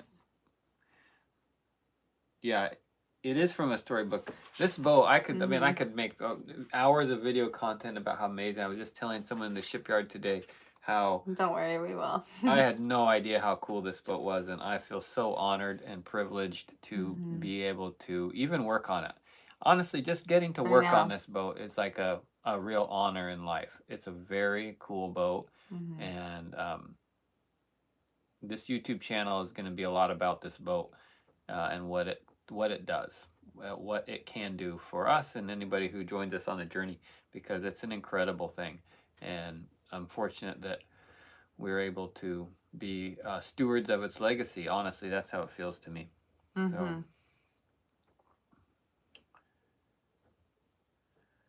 Tammy JC Patreon. Yeah, Audrey doesn't know about Patreon, but I've looked at it a little bit in the past for various reasons, and we might do something with that. I'm not sure. Thanks, Sailing Crusader. We're in agreement with you. Johan, get a tissue. How do we follow you? Subscribe on YouTube. Seriously? Oh. I mean, I don't know even how you do it, to be honest. YouTube's not super user friendly sometimes. Here, maybe. To click on. I'll try and give you We'll put a link in the comment. Well, yeah, it is kind of weird, actually. It's not like super intuitive. How do we even share our channel with somebody? It's weird. Like, we couldn't even find our own live tonight. Yeah, that was pretty bad. So. Oh, man. Okay, here we go. We're gonna hook you up. I'm gonna give you a link to...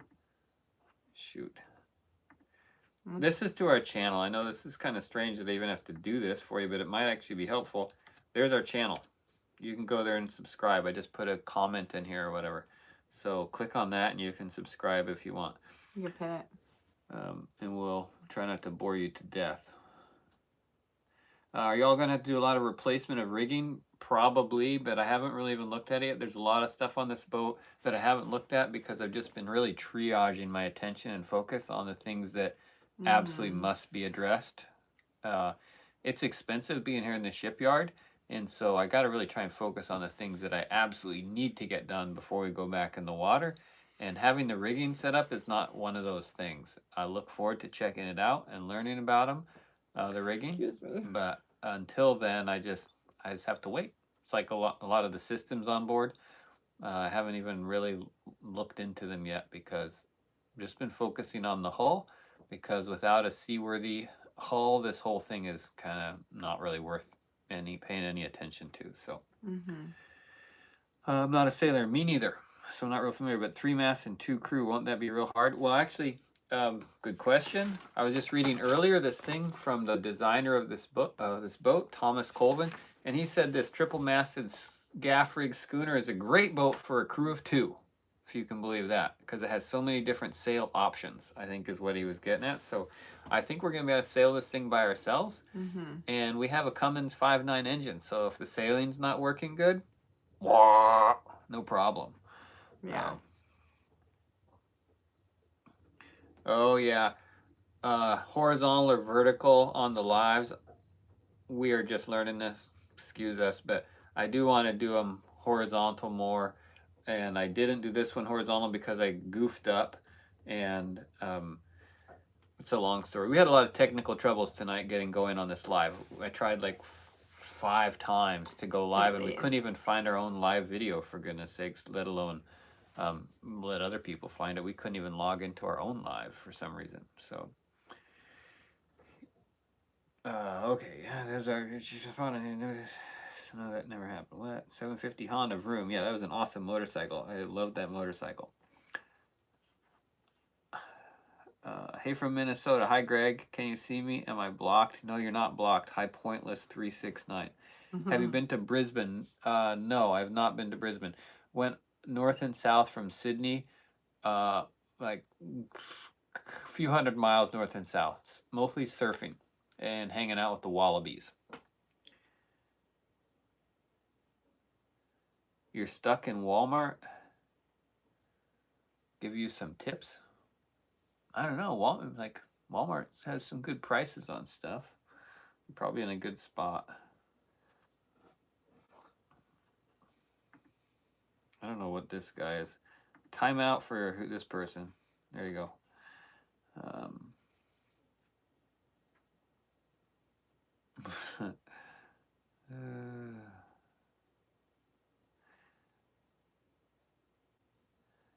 You're homeless and you live in Vermont, Richard, but you have a Prius?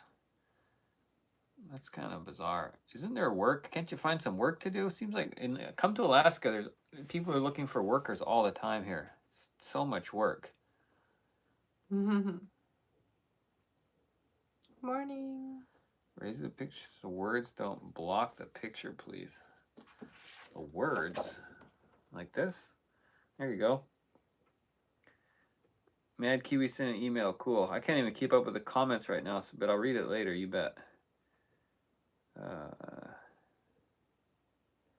Thank Vet Junkies 06 BB. Thanks for subscribing or following. Good morning from Florida. Hi, the journey is so far is so new. Wedding bliss with an Alaskan Gypsy. We're actually not married. I'm still recovering from being married.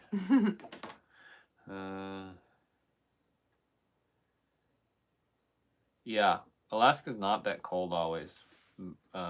Vermont probably gets as cold in the winter, to be honest. The sails are in great shape and clean and seal all good. Ropes maybe, yeah. That's kind of what I'm hoping. I'm hoping the cables I don't have to replace, because there's a lot of cables on this thing as far as the rigging is concerned. Ropes, that's probably not going to be too big of a deal, but and the sails have been covered and they've been folded up outside. Thank you, Alice. Have a good day. The covers are pretty tattered, but I'm optimistic. I found the bill for the sails, $20,000 in 1993. The sails for this boat, $20,000 just for the sails in 93. Whew. Good to know about the trolls on vertical. We all don't want to die, but how do we survive? Question of happiness and survival. Well, death is just a natural part of life. There you go. It's encouraging. Wallabies are the Aussie rugby team. Well, what about the Wallabies? What are the little kangaroos? You know, the miniature kangaroos that are kind of friendly? Aren't they wallabies? I thought that's what they were. Anyhow, they were pretty cool. I thought it was fun having them hopping around the van or the tent. Okay, Alice, you have a wonderful day too. 5 a.m. Have a good day at work. I used to go to work at 5 a.m. No, the rigging doesn't look like it's stainless. A lot of it is, I think, might have been galvanized, and it looked like they had kind of, maybe they had galvanized it or spray painted it silver. I'm not really sure what is on a lot of the cables, but yeah, I don't know. I haven't even looked very closely at them, as crazy as it is. Bonjour, Philippe Schneider. Yes, wallabies. Okay, that's what I was thinking.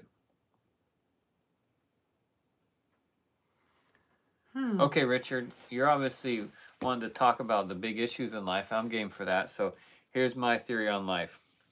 I've just been lucky in life. So that's kind of, you can't just reproduce good fortune and luck. I think I'm blessed, fortunate, um, in many regards, but not fortunate in the way that many people might think, like I'm not born into wealth or uh, something like that.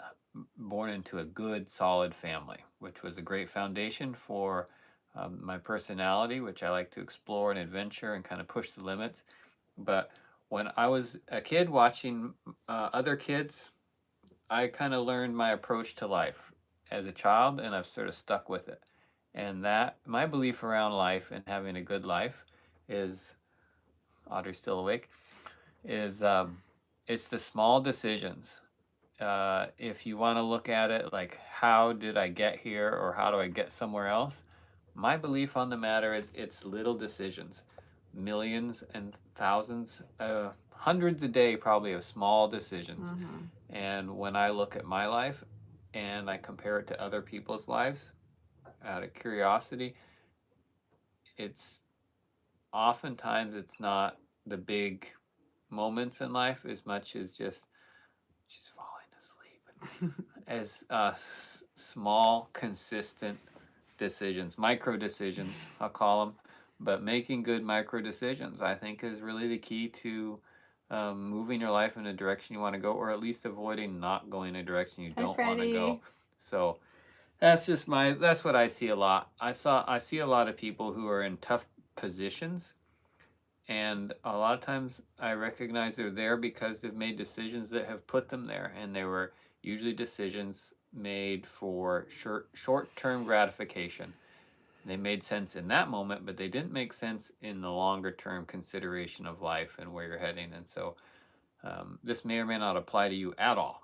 I don't know your life situation, but I accredit my position in life to good fortune, being blessed, and making a lot of good little decisions, just daily decisions about health, about work, about life, relationships, all the little things. Just, I would say, like having good lifestyle hygiene. And it has enabled me to pursue my interests, passions, and turn them into things that were maybe not very profitable, but at least not very costly in my life. And so there's my 2-minute life coaching advice for myself, anyhow. I'm from the country, so I'm going to make it no matter what. Amen, brother. Zinc. Yeah, this boat needed zincs.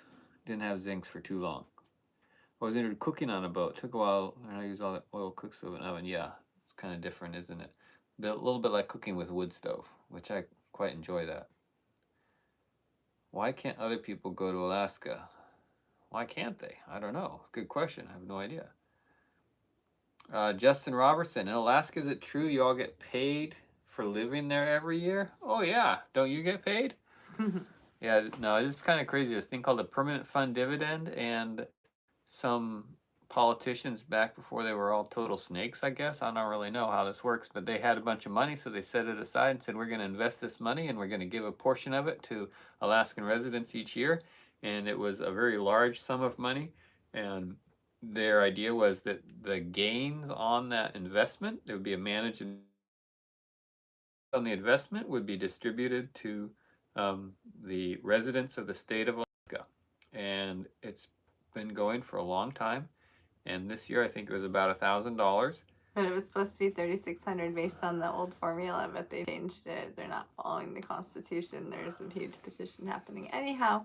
It's always controversial. Every year there's always a lot of people saying we should be getting more money, and I don't really pay attention to it. I'm not saying what I agree with or not. I'm just saying what's going on out there.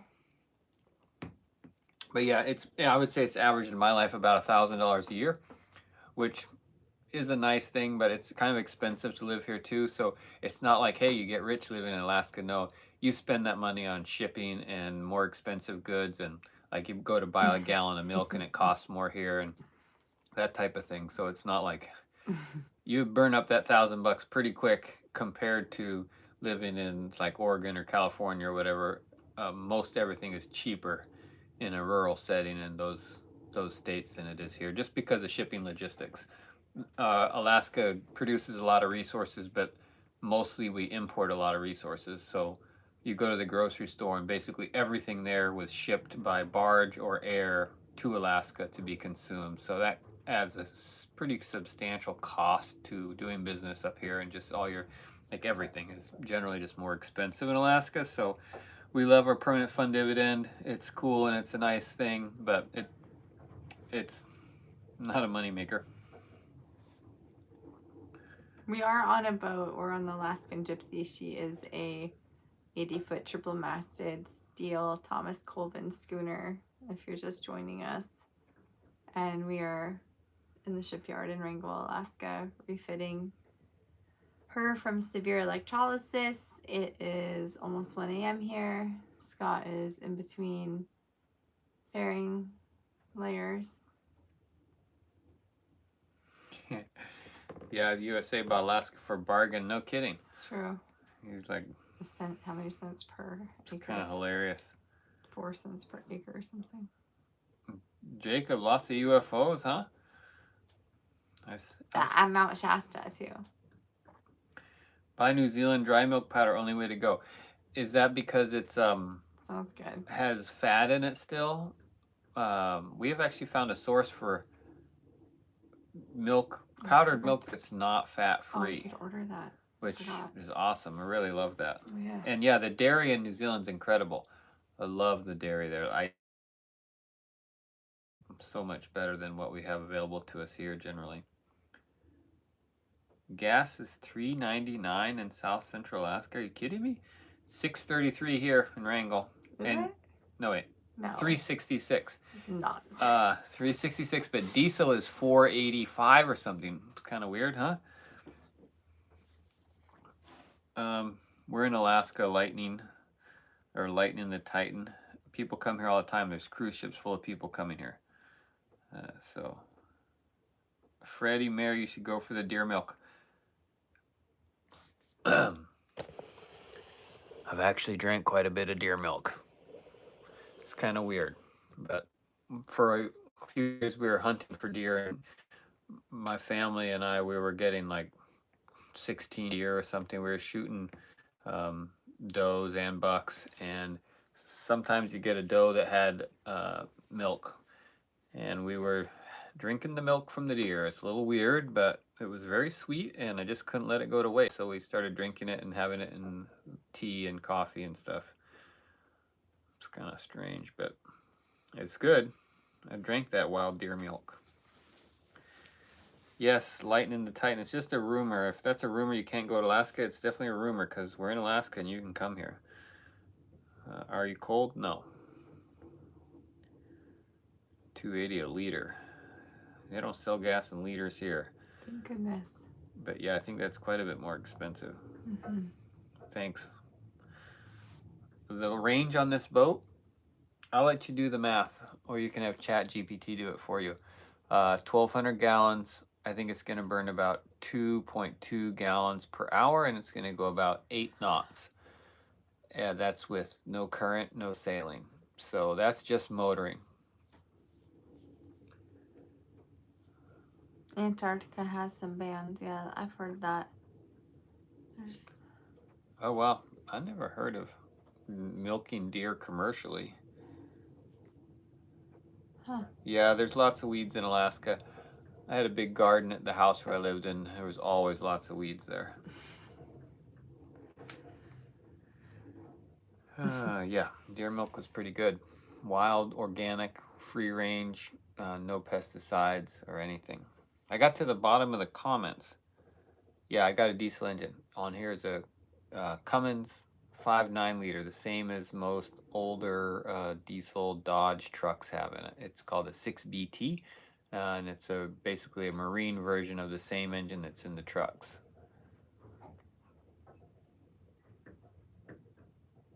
Chickweed. I didn't have chickweed in my garden. Really, I had that. There's another type of weed that is very aggressive after soil is recently tilled. Forget what it is, but man, there was a lot of that stuff. Are we worried about getting caught in a storm when you're out at sea? Worried? No. I'm not worried about it, but I will make decisions to try and avoid that situation. I'm not much of a worrier, but definitely something to consider.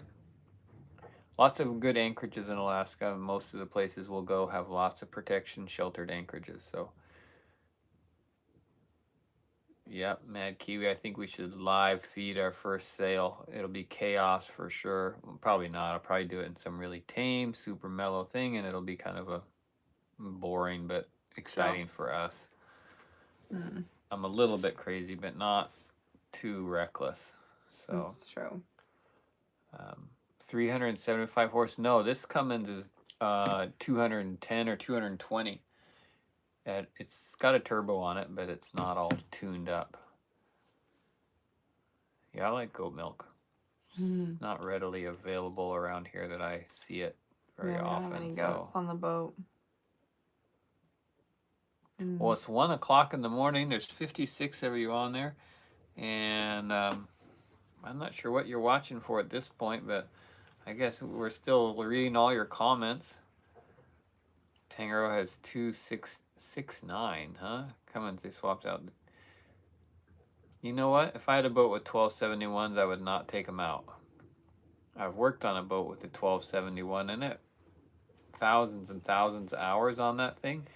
And I think that's a fantastic engine. Maybe theirs were worn out, but really a great engine. Simple and reliable. And inexpensive. And parts readily available. But so are Cummins. Cummins are great too. I don't know why they swapped engines. 1002. That's Scott's special number. He was giving me crap about the 44, but that's his number. It's true. 1002. Okay. Mad Kiwi. Oh, thanks for that. That's called karma. Just She's kidding. awake now. I love our special numbers. You have rights, cops have duties was saved by goat milk. Hey, not everybody can say that. Saved by the milk of a goat. Oh, wow. I was born in 1983, so was she. Me too, the beard and the lifestyle, yeah. That's pretty cool. I'm into the raw milk, all that stuff. I mean, I don't know if you're having raw milk, but... I want to say that I think that more people are going to be attracted to stations like this because of the lifestyle, because more people are wanting to learn more, be more inspired, and potentially do it themselves. So follow us on our Alaskan journey of living remotely, self-sufficiently. We'll see how it goes. She just woke up. Be patient with her. Stop it. 10:02 Thursday. I'm here for the beard and the lifestyle. Thanks, David. New Jersey, 5 a.m. Shout out to New Jersey, Michigan. Gardeners on fishing boats. Not sure what you mean by that, but youngins, 42, I think. 42, exactly 4 months apart. Yeah, there are elk. I'm not positive on Edelin Island, but there's an island right nearby here that has elk, and I've heard that they do a drawing hunt. If you want to hunt by the rules and do all this stuff, you can enter into a drawing, and you might get a chance to go elk hunting. But if nobody goes and does the drawing elk hunts, then they let people just go and hunt the elk in a limited amount. So there's a chance we'll be able to go elk hunting here in late November or December. Any questions about the lifestyle? Alaska, then what, you gonna ever head south? It could definitely happen, but no immediate plans. We're pretty happy just living in Alaska for now, but we got a boat that could definitely cross the ocean. So. I showered tonight, actually. Tijuana. You can tell you guys haven't showered. Hey, thanks, Darth Anakin 17. How did you know? She did shower today, though. I've been doing a shower about every 3 weeks so far in the shipyard. So I've done 3 showers so far since we've been here, if you're counting. We're not anchored anywhere, Andrew. We're actually stuck in the shipyard in Wrangell. We're not stuck. We're here because we need to work on the boat. We have 5 kids between the two of us. I have 2. He has 3 together. We have 5. ages 6 to 16. I don't know what Wapiti is. Yeah, she's tired. She doesn't stay awake all night like me.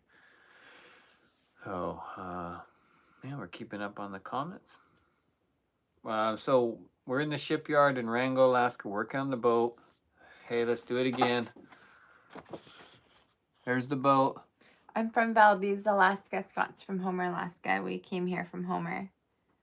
We can't shower aboard because we're in the shipyard. We're not connected to like a drain or anything, and we don't have we don't want to put water in the holding tank. So we have a bucket set up for dishes. And there's a restroom out there in the, I would say like parking lot kind of. And then there's a shower at the gym. There's a shower, laundromat, which is nearby. Yeah, we got a house that floats. Yeah, the kids will come with us. And they did. Yes, they have. Andrew, the boat suffered from really severe electrolysis, They're in school right now. Which is basically like the metal dissolving into the harbor because there's stray currents in the harbor. Ketchikan Harbor is particularly bad, and this boat has, all steel boats and most wood boats, fiberglass, aluminum, they have zinc anodes on the bottom of them, which are sacrificial metal, and the stray electrical currents dissolve the zinc anodes instead of the boat. Well, this boat didn't get its zinc anodes changed for a long time, and so the boat started to basically melt away. And that's why we were able to get it very cheap. And that's why we're here in the shipyard working on it to fix it so that we can put it back in the water and live on it. And this is our home, and we're going to live on it 4 seasons, and we're going to share content and stories from our life aboard this motor sailor exploring the wild wilderness of Alaska with friends, family, our kids, and we'll just see what happens. I've spent a lot of time on boats in Alaska, and so this will be cool. Be on my own large boat that we can live on year round and be comfortable enough. So cool. We have a video with the boat tour a little earlier on. It's like our first time aboard, I think is what the thumbnail says. Check it out.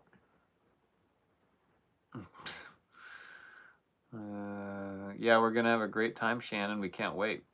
I mean, we're not waiting. This is part of the lifestyle. Yeah, and we're earning it here. Yeah, it's not like we're like not liking this. This is part of it. We're enjoying this part of the journey. It's a glimpse in time. This is a special part of the journey. We're never going to be here again. That hall is going to be covered up soon.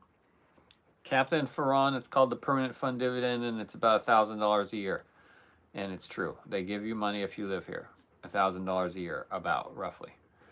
So we're gonna hunt for food and fish for food, preserve food, and then we'll buy some food too. Barter, maybe trade, trade services. Crusty Monkey, yeah, this is like van life except it's a boat. Very similar, except way cooler.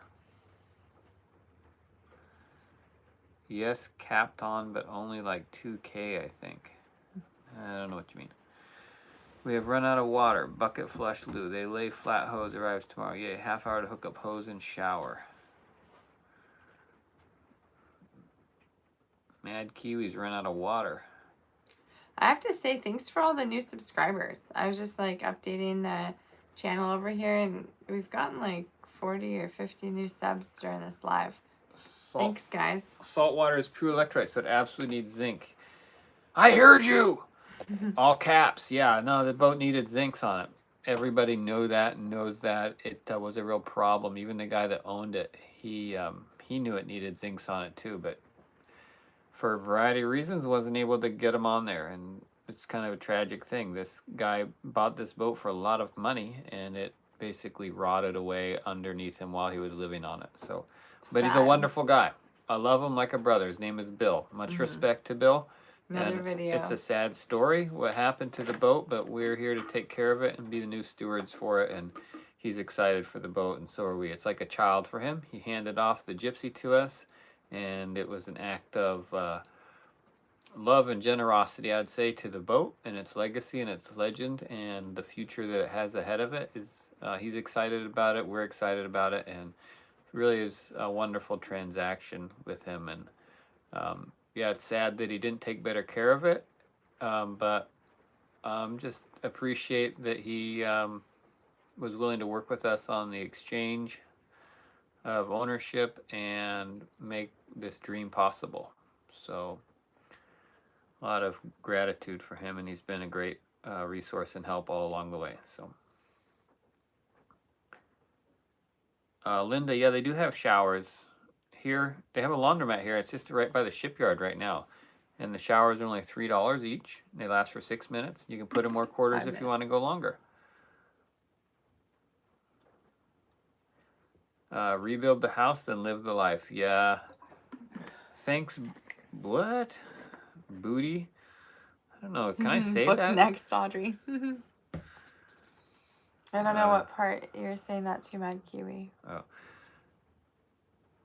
But I do. Oh, Andrew's talking about the PFD. Yeah, the PFD has been a lot higher at various times. I'm just saying, like, over the course of my lifetime, I guess if you think about it, I've been here 42 years. I've received probably over $40,000 from the state of Alaska. My parents said I ate it all, though. I don't know what does that even mean? Pan for gold. I think that's a good idea. I think gold prospecting is looking better and better every day if you look at the gold charts, huh?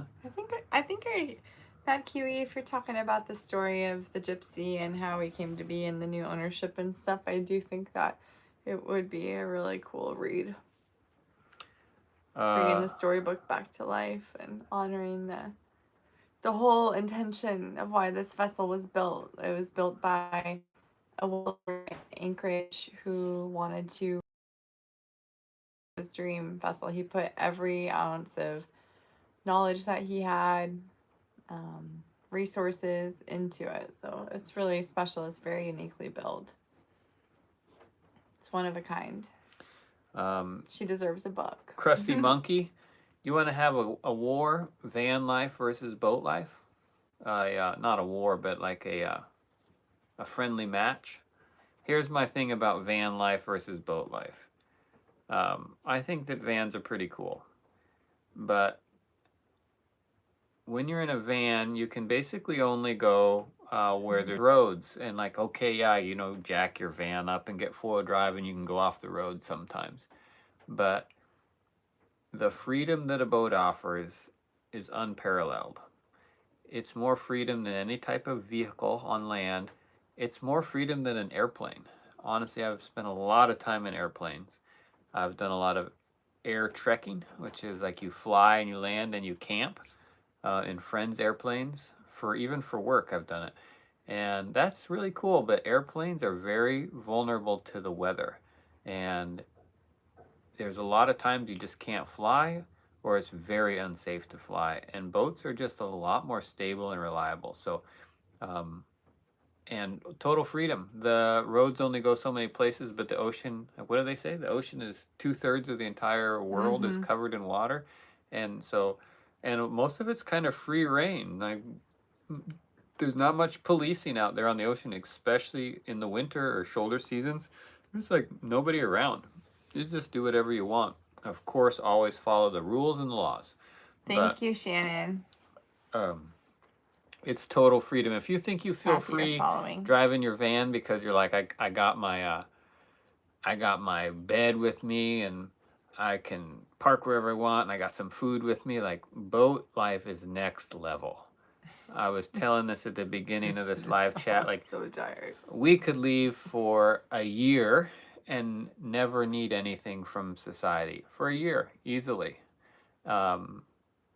We could be completely self-sustaining and self-reliant for a year on this boat, and that's just not something you're realistically going to do with a van. So I'm not trying to diss van life. If you're going to be on land, having a van is awesome, but the difference between a van and a boat, it's like, to me, the boat is van life on steroids. That's what it feels like to me. So I think about that a bit. It is a ship, Linda. It feels like a ferry. No, I don't I'm know just about super, super tired. I don't know about Captain Ron. I don't really watch movies because I don't have time for it. Got time for this though. Figure that out. Weird. The boat wasn't listed for sale. The Alaskan Gypsy Bill was living on it. He owned it. Bill and Helen were living on it, and I just got in touch with him because I wanted to buy it, and he decided he would sell it to me. My house gets about 20 miles per gallon. Yeah. Good for you. You almost died in a shower, McGinnis. Well, A coin-operated shower. I have to say, like, they can be a little weird. yeah, Mad Kiwi, the world is your oyster. Kind of feels that way. Mostly, I just love the wilderness and the access of a boat, the freedom. Man, it's next level. Can't jump a boat. He's playing games. Okay, yeah, but you can go up and down on waves. And when you jump your boat, like you don't want to jump your van either. But when you jump your boat, things aren't going very well. That's Audrey. She's not on drugs. It's 1:15 in the morning and she's tired. So tired.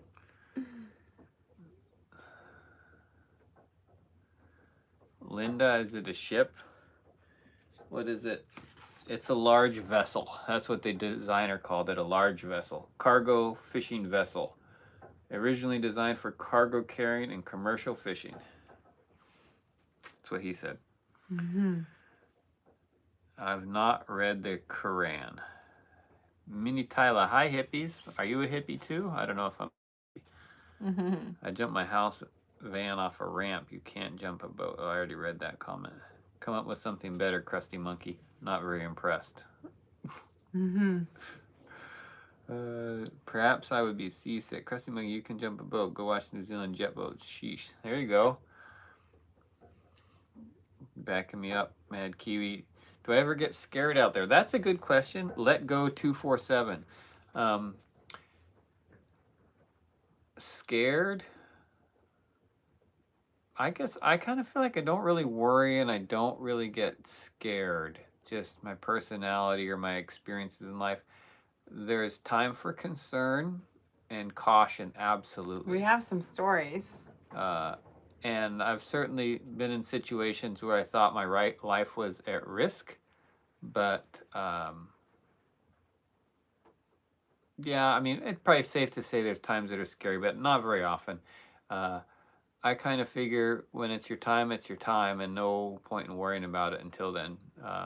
Every breath is a gift, from whether you believe in God or whatever.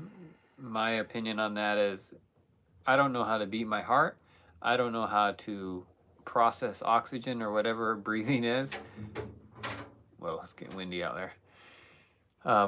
And so I consider that every breath in life is a gift from some divine creative source. Let's just call it the creative energy of the universe. And so when it comes to worrying about the safety of my body in like a boating environment, I just don't really think about it that way, because I think that if I was going to be worried about whether I'm safe or not, I need to be worried about whether I'm safe going to sleep, because what if I forget to breathe? I know that sounds kind of stupid, but realistically, as a human, in a human form, you're completely vulnerable to countless things that you don't even know about.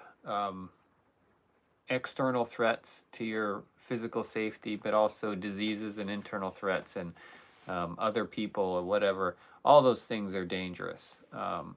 And you could be afraid of all of those things, or you can just have some trust and faith that whatever powerful creative force that creates the world, or however you want to think about it, I don't care how you think about it, that same life-sustaining force that creates your body and the plants and the animals and the environment that you live in, it is creating myself and it's creating you. And if it's creating us, then it must want us to exist, or whatever it's meant to be. And as long as it's meant to be, it'll be.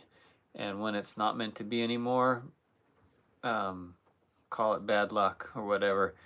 Let's just transition. It's going to be the end of that. And I'm not really wanting to live my life in a way where I try and avoid death, because it's I don't have control over that really when it's my time. So I Right. try and live a life that's in alignment with my most true expression of self, whatever that might be. She laughing at me?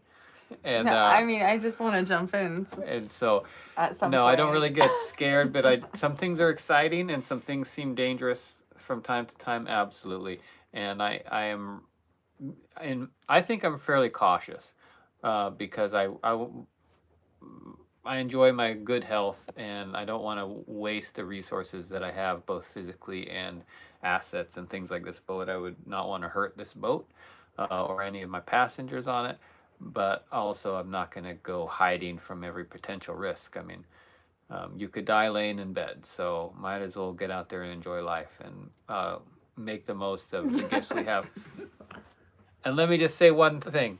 There was a guy on the chat who said he was paralyzed from the chest down. And honestly, just out of respect for a person like that, Right. I got to go use my arms and my legs and the incredible health that I have to enjoy and appreciate and share as much of this wonderful life that I have with as many people as I can, and my own self. Make use of what I've been given in life. And to me, uh, my expression is different than yours, different than Audrey's. And so that's all I really have to say about that is pursue your what's in alignment with your true self, and don't worry about being scared and worry about things, you know? She's tapping me on the back like I need to stop talking. No, Just good kidding. job. Nice Right. job. Yeah, I was just gonna add in that for all the trust and all the faith that Scott really does live in.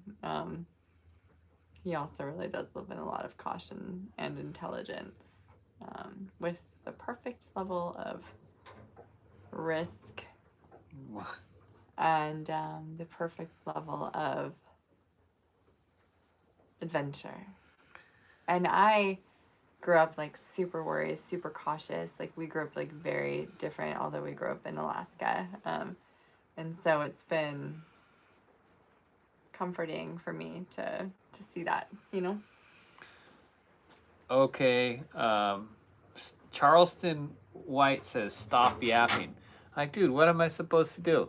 I'm on a YouTube live at 1:30 in the morning, sitting in the boat. I can't be working on the boat because we couldn't get the Wi-Fi, the live to work, and it smells like toxic fumes down there. It's going to give me a headache and sinus issues.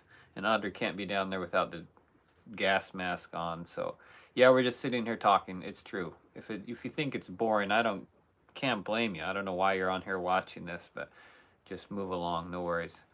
So, Linda, yeah, we're the same way. It's just like if it's in the flow, then it's meant to be, and if you feel like you have to force it, no thanks. Let the woman speak. Yeah. By the time you finished, I forgot what I was gonna say, to be honest. So that happens a lot. It's okay. I try and let her talk as much as she wants when we're on camera.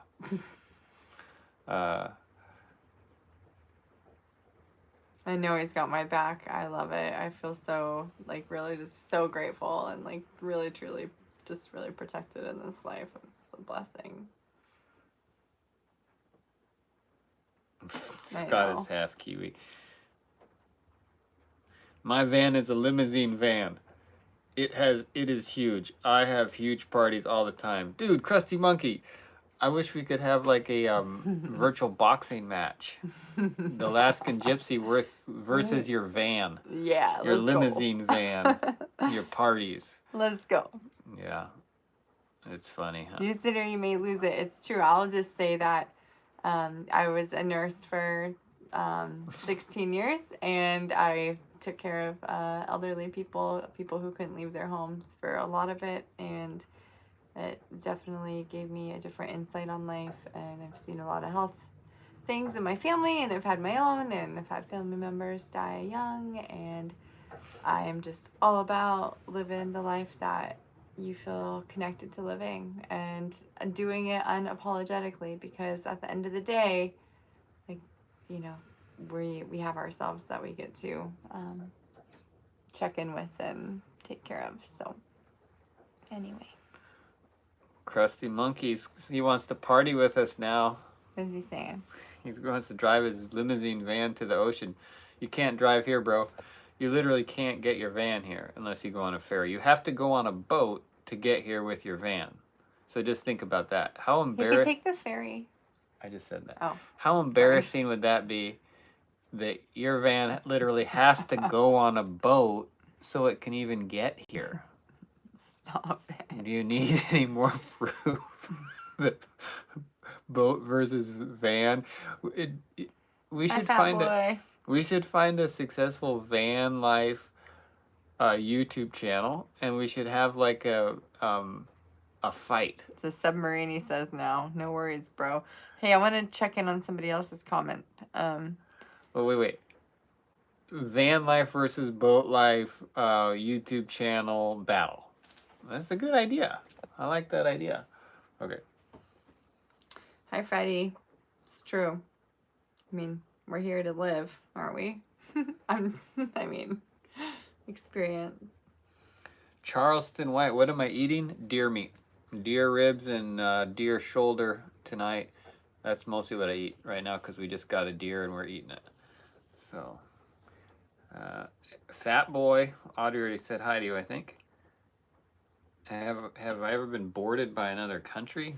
No, I haven't taken my boat away from Alaska, so.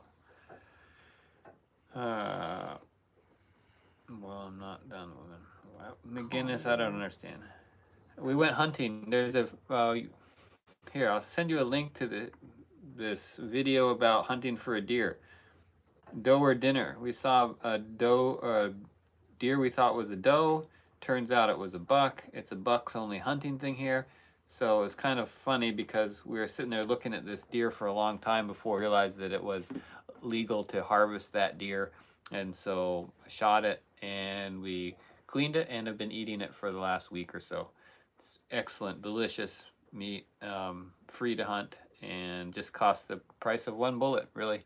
It's an old gun I got when I was like 13 years old. So it's pretty cool. That's a lot of good meat for very little investment. Boat life is the best, brother.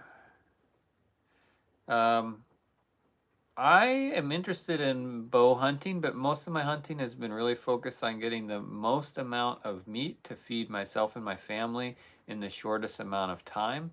And the rifle is the most effective tool for the job.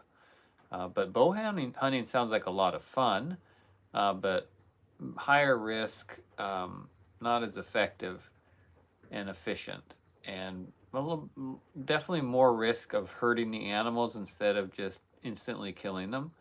And so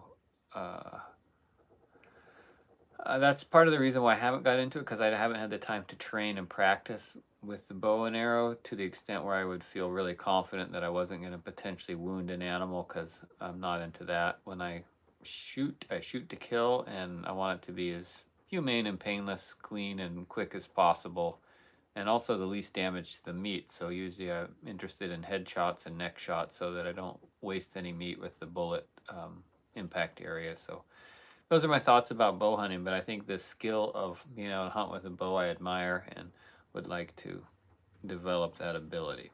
So we don't use the deer fur yet, but I'm interested in that. And I started trying to tan some bear hides, and I didn't get to finish that yet, but I think our buddy Len, who was on here, is interested in doing some deer skin without fur on it, and that sounds awesome. We want to do that. I want to get back into doing a little bit of home tanning, and the deer are beautiful. Apparently their furs are hard to manage, but the leather without the fur on it is really nice. So yeah, we fish, not really so much for fun. The kids love to fish for fun. Thank you, Alice. We're mostly about harvesting fish to eat.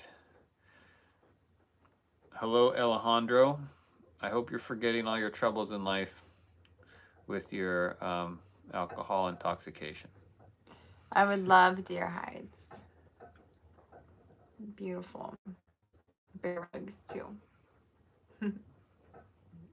Oh, thanks, Alice. Alejandro, you're pretty good at typing for being drunk. You always wanted to visit Alaska.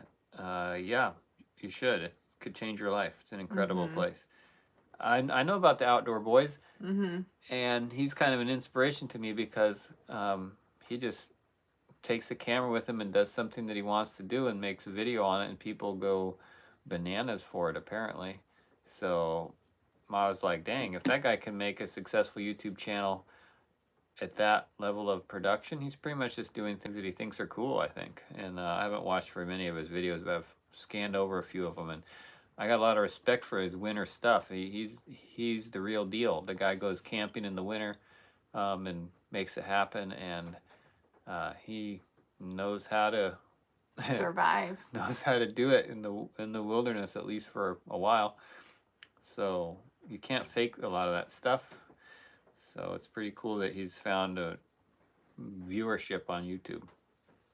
It's encouraging. It's kind of slowing down on the new subs. We're at an hour and a half. You jumped my boat and squashed it. Hi Lagoshi, deer hides for seat covers and rugs. Yeah, that'd be cool. It would definitely be fun to do something with these deer rugs or the deer pelts on the Gypsy. I mean, that would be fun. Harvest the deer, go through the whole process with the YouTube viewers of saving the hide and turn it into useful leather. Like, that'd be fun. I'd love to do that. That's the kind of thing we're excited about getting into when we're not just focused on working on the boat.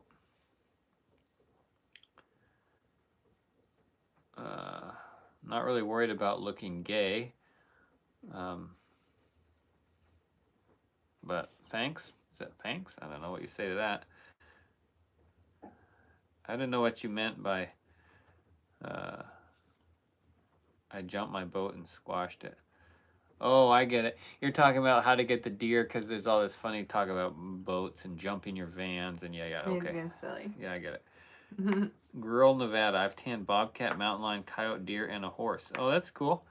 I don't know much about tanning, but I'm pretty interested, and I was starting to learn a bit about it. My friend Len was coaching me through it a little bit, and then I was using ChatGPT to help me learn how to do some home tanning, and I think it was going to work pretty good. I was surprised at how easy it actually seemed like it was for just doing like, rugs and blankets out of black bear hides, but life got in the way and we ended up moving on to this boat, and I didn't bring my partially tanned hides with me, so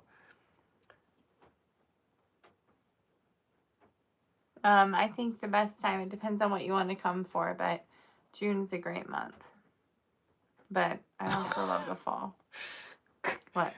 Krusty Monkey, you're like a van cartoon person where everything you think about has to do with your van house, huh?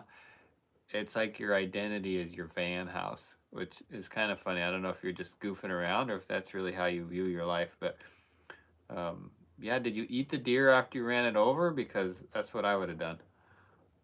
But maybe you don't have room for a deer on your little van. I thought Audrey would think that was funny. Maybe she's asleep. No, it's funny. Yeah, we're on a boat in the shipyard in Wrangell, Alaska. Welcome to our live stream Globulus. Feel free to ask us any questions you have. We're apparently got nothing better to do. Oak bark can tan hides. What I was tanning them with was acid, and there's this thing called a wood bleach that's available at the hardware stores, oxalic acid or something. On that. And and then I had some safety tan, but it's basically just acid tanning, and it's pretty readily available and seemed pretty simple. Yeah, I like ChatGPT. I use it for a lot of things. Anything with tannins. Fuel capacity, Vincent, 1,200 gallons of diesel. Krusty Monkey must be tiny. I had a 40-foot bus. Mad Kiwi's getting in on Krusty Monkey. Throwing down. Oh, the deer was huge. It messed up my house. Oh, brah. Bro. I'd like to run over a deer with my boat. Could happen. They do swim. Yeah, we've seen deer We offshore. saw a bear drown once. Yep. Tried to get it with the boat, but it was already sunk out of sight. Sad waste. Yeah, running over a deer wouldn't hurt the Alaskan Gypsy. Oh, earlier we said that we had some stories, like our little nerve stories, and somebody was like, "Stories!" ! When they asked if you ever got scared, and I had a couple of the stories on the maybe sometime we can share one of those stories, like the water in the boat stories. Oh. That would be funny. Misty Hopkins sent 100 for 2 jewels. I'm not sure what that means, but thank you, Misty. Thank you. Hello at the Alaskan Gypsy. How is your night going? Well, positive vibes conversation. We're here just having positive vibes conversation, I'd say. Sure are. Ignoring all the haters. We've been going at this for 135 minutes. Oh my goodness. Because sometimes the current viewer numbers goes down. I think it's about over, and then it just comes back up. So, and people are just commenting on here. I don't know where all you people come from, because it's 1:30 in the morning here, but it's cool. So it's going pretty well. We're here in the shipyard wrangle, and I would be working on the bottom of the boat if we weren't doing this weird YouTube live thing right now. So he is comically trying to one-up you with his 4x4 van, limousine, truck, van, truck. I know that is funny. It's like we could do like a parody of Krusty Monkey versus the Alaskan Gypsy Life.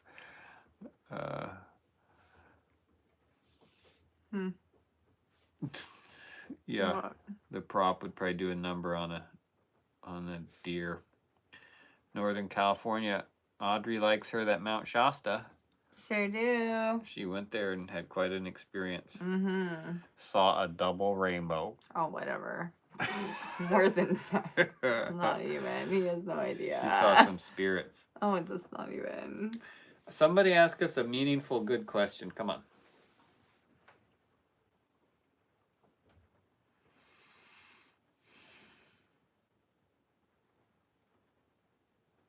What is the coolest animal you have seen? Krusty Monkey. You of all people came up with something. Any big sharks that didn't have to do with Hawaii? Didn't have to do with your van, house, limousine, deer slayer vehicle. So what's the coolest animal? Much respect, Krusty Monkey. You're expanding our horizons.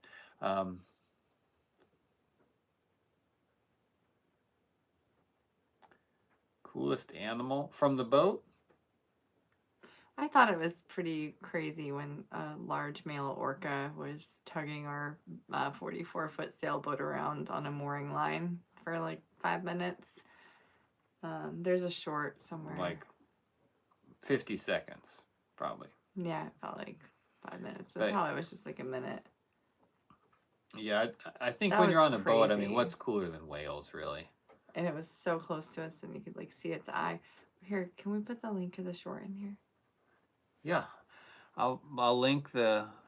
Which channel is it on? It's on this one. I posted that short. Oh man. So that was really cool. And then while he does that, I'll just answer the Hawaii thing. Maui was amazing. It felt like just super supported in all these ways. I had friends there, different events to go to. I was able to actually like work while I was there and share Reiki and healing, and that was incredible. And of course the beaches and the hiking and good time with the kids and my own healing and rejuvenating, and it was amazing. It just felt so supportive. Of course, if it's like kind of weird to be away from the gypsy life because it's kind of like we're in a big stage right now, but it did feel like it was the perfect timing. The fact that I was gone during the sandblasting was really quite something. So I'm very grateful. Thanks for asking.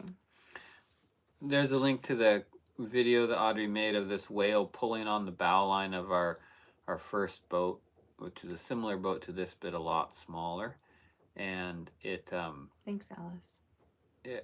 It was a crazy thing. It was a really wild experience. But anytime you're around whales, it's pretty remarkable. They have such an incredible energetic presence, and wow.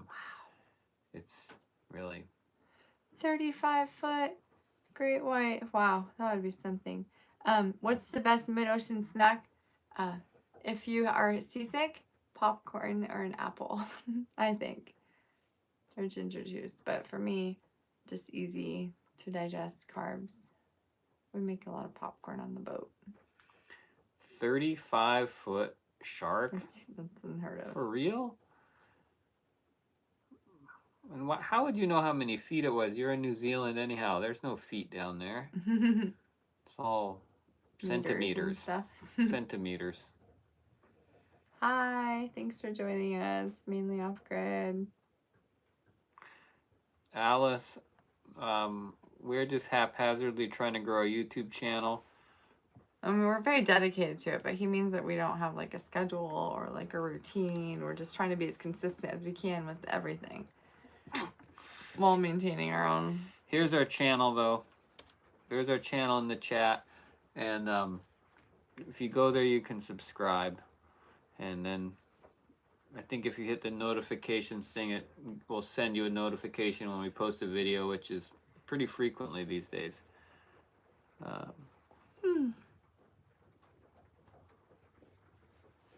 Okay, another meaningful question. Oh, wow. The boat we were on was 40 feet. There you go. Wow. I saw one time I was able to take a paramotor to Fiji for a photo job I had, and I was flying over between two islands, and I looked down in the clear tropical waters, and I saw an enormous shark swimming along in the shallow water. I don't think it was 30. Off grid. I don't think it was 35 feet long, but it was quite a sight to behold from. And honestly, I thought, I hope my paramotor doesn't break down because I do not want to end up in the water with that thing.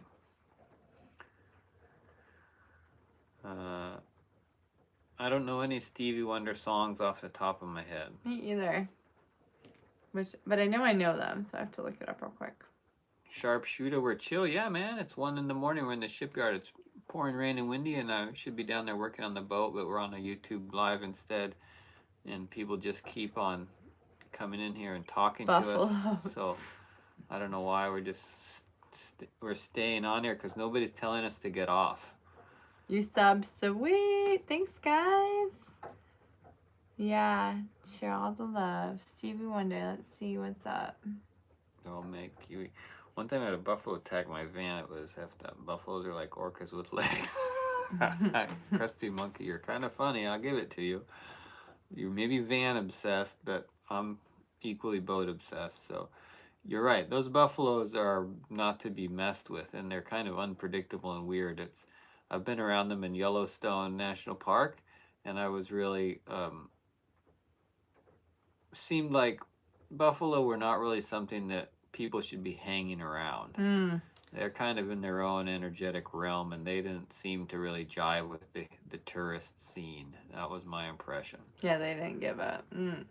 I just looked at the list of Stevie Wonder songs, and the one that they're all familiar, but the one that I really like makes my heart sing. You're the sunshine of my life. Okay, Sharpshooter. You seem like you're genuinely interested in whatever the heck's going on here. So here's the boat. We're on this boat right now, but we're in the shipyard in Wrangell, Alaska, working on the boat because it was about to sink due to lack of maintenance. And we're working on it here for another few weeks, and then we're going to put it in the water, and then our lives are going to get a lot more interesting because we'll be doing it from the wilderness of Alaska instead of basically a parking lot in some little town in Alaska in the dark. So stick with us. It's going to get a lot more interesting if you're interested in wilderness Alaska stuff. How do we get the oil? Thanks for watching the short Black Mirror. It just decided to leave. The short actually goes on. There's another clip to that video where it like goes under the little dinghy and it looks up at us, and then as it was leaving, it like put its huge fin out and was like, bye. That's pretty cool. I was reading the comments. Mad Kiwi said, crusty limo van is two zombies welded together. And then the next comment is, what type of demon you're going to be for Halloween? It's like Halloween is taking over the chat autocorrect. But he actually meant to say combies. Yes, we're in Alaska. We are in Alaska, born and raised. Oh, yeah. Yeah, we're on a boat. Yeah. In the shipyard. That really piqued my interest. There's nice vibes. Woo, good. Sweet. Wrangell is in Alaska. There's actually, it's kind of confusing for some people, even people in Alaska, because there's the Wrangell St. Elias National Park, which is actually near Valdez, where I grew up. But you can also see St. Elias, that mountain, from the Gulf of Alaska when you take a boat across it. So it's kind of crazy. But we're in Wrangell, which has nothing to do with the Wrangell St. Elias Mountains up there. So some people have gotten confused thinking that I'm just off in some mountain range, but I'm actually in a cute little town. The potholes give away, yeah. I love it here. This town is special. It's a very special town. I actually saw the Northern Lights from the shipyard not that long ago, and I made a post about it on our whatever you call this YouTube community thing, which I'll show you a link. Well, here, let me post a couple of things. Oh shoot, how do I do this? Here we go. I'm gonna show you a picture of Audrey on the bow of the boat when we were bringing it up from Ketchikan up here. That link is to a picture that is pretty awesome, because that's what this boat is really about, is being out in the wilderness. It was being awesome. But then check this out. I'm gonna put another link in here that is Northern Lights over the shipyard. That is, this was basically from under the bow of the Gypsy. This link I'm gonna give you right here, right now. If you can click on that and look at the photo, you'll see the Northern Lights over the shipyard, which is just like a month ago or something, which is pretty amazing.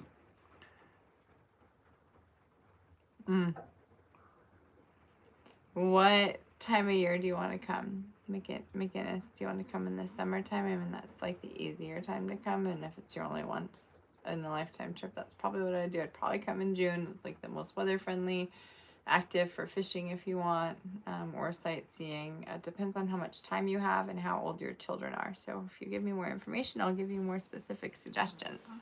Here he answered. He said June. Oh, he did? Oh, perfect. I don't know how old your kids are. Yeah, we're on a boat. Okay, here we go. I do this every few minutes. Here's the boat we're on. I think it's like 40 degrees outside. Let me look. We're not in the water, though. We're in the shipyard. Just fantasizing about being in the water and talking about it. Yeah, it's windy tonight, but luckily I don't think it's as windy as it was a few hours ago. Thank goodness. Oh. It's 45 degrees outside. I got a question for you. June is the middle of winter for you. Yeah, I think, I mean, honestly, like the easy Alaska trip to see cool stuff, if you want to see cool stuff but you're not super outdoorsy, fly into Anchorage, rent a comfortable car or like a van. Maybe you could rent Krusty's van. Yeah, Krusty Monkey guy, whatever his name is. Yeah, Krusty Sorry. Monkey. He does van tours, and he's got the coolest van in the world. Anyway. It can run over deer. So, but you do have to be careful driving in Alaska. The moose are really big. But I would go to like Seward or Valdez, Homer, and Denali National Park if you were just coming for a chill, easy, accessible trip. That's what I'd do, to see the cool things. Like, you'd see those things and be like, dang, that trip was amazing. Of course, there's way more remote and intense stuff you can do, but if it's your once-in-a-lifetime trip with 3 young kids, keep it simple. Plan enough time, though, to just be able to, like, go with the flow, too, and enjoy it. And there's a lot to see. Krusty Monkey says he won't rent his van out because he lives in it, but for the right price, I'm sure he would. I don't know why I find that so funny. Sharpshooter. So you guys just sail around and do side quests when the boat is up and working? Yeah, that's the idea. The boat has a 20-foot workshop in the bow. Yes. And I do welding and fabrication and building things and timber framing and that type of stuff. Sort of like I'm a beginner in all those things. Kind of experience for a beginner, but so yeah, we're gonna find some work to support our living on this ship. We won't need a whole lot of money because we'll live frugal and we'll hunt and fish for our food, but we'll need some money to cover whatever bills we have and stuff. And that's part of why we're doing this YouTube thing, is thinking that maybe we can share the lifestyle, share the amazing beauty of Alaska and the adventures, and somehow monetize all that. I have a 20-year career as a photographer, and so I've kind of had a lot of experience telling visual stories, and those stories being used by companies to promote their brand image or their products or whatever. That's been a big part of my life and profession. So I imagine that somehow we could integrate that. I also have ran heavy equipment and done land development, sawmilling, welding, those types of things. So I can go around and do carpentry jobs or whatever. And Audrey's a Reiki healer, energy doctor. And so she's having a great success offering those services here in Wrangell. And I think that between all those different things, we should be able to find some work to earn some money or barter trade, and look for good opportunities to help people out in exchange for what we're looking for. And I think it'll be fun content to share with YouTube, and maybe we'll make a living off of YouTube or something. I don't know. We're just trying things out, but mostly pursuing our passions and flow in life and trying to find what makes us want to jump out of bed and keep sharing and living life to the fullest while we got it, because we're blessed. Do you care if I do that? Oh, yeah, I don't know. Mad Kiwi, yeah. What it?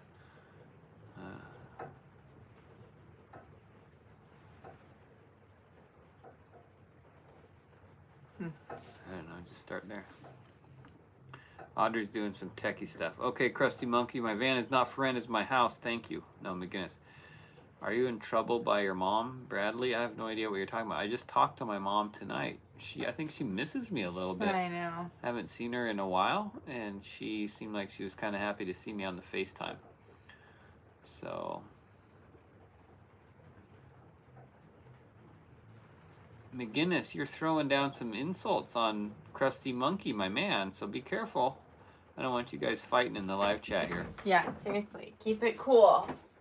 Thanks, Twist and Turns. We're off to an amazing start.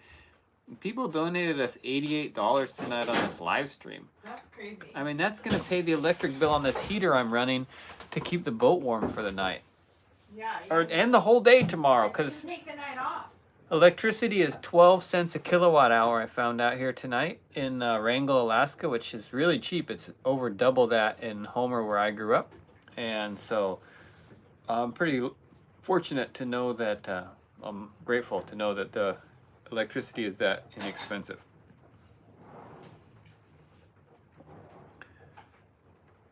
Thanks, Twist and Turns. McGinnis is a professional hater. What? I don't know. The guy's asked some questions. I don't think he's all bad. Maybe he's a little off the handle, but he's not all bad. We're all in this together. Thanks, Sharpshooter, on the thumbnail, the review of the channel. I appreciate that. I've been listening to some podcasts and Me too.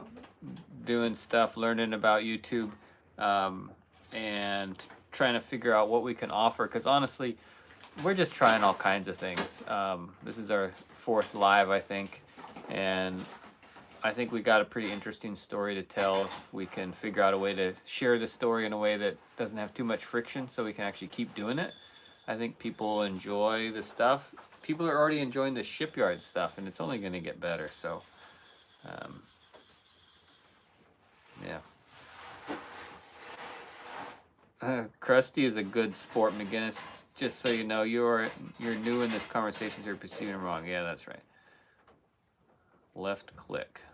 I don't know what that means, Kiwi bro. Nose and neck, lung, stomach, heart, and Sosa, I have no idea what you're talking about. Said hi. Okay, dress warmer. I was working downstairs where I got the heat running to get my epoxy to harden up on the bottom of the boat, and it's warm down there. That's why I'm in a t-shirt. But it's not really that warm in here. No, it's getting cold. We can actually turn on the heater. Yeah. I had a heater underneath me. McGinnis, no harm done here, bro. Cody Meiser, when I say the electricity is expensive, it's because I'm running a really big 3-phase electric heater to try and keep the entire underside of this 80-foot long boat warm inside of a plastic tent shelter on a windy night in Alaska in late October. So yeah, power is actually pretty reasonable here. It's hydropower, but it still adds up when you're trying to blast this much heat. So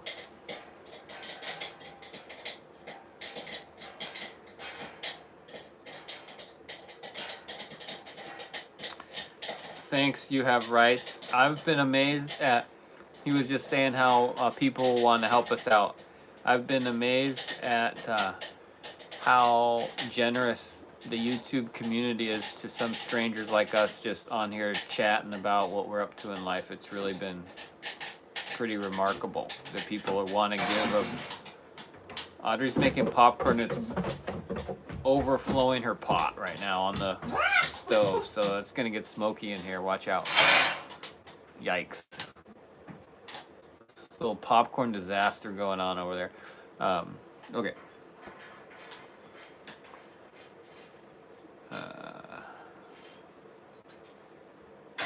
Catching up on comments. Okay.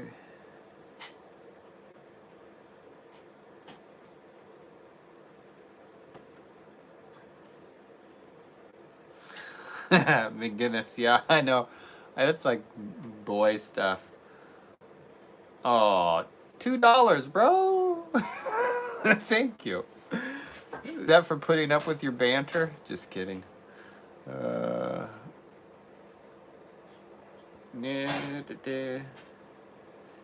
Isaiah Zugasti, do you believe in mythology? I like the interesting questions. What did he ask? He says, do you believe in mythology? Mythology? Yeah.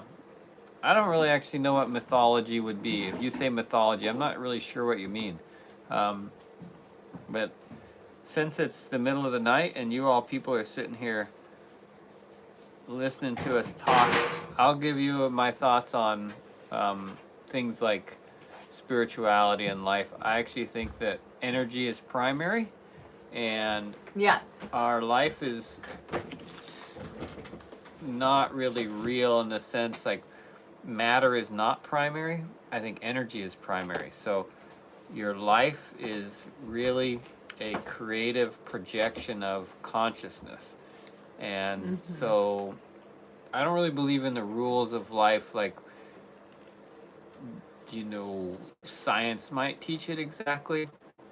I think I believe in the rules of quantum physics, that kind of stuff, where matter is energy and time is perception. Those types of ideas definitely resonate with me.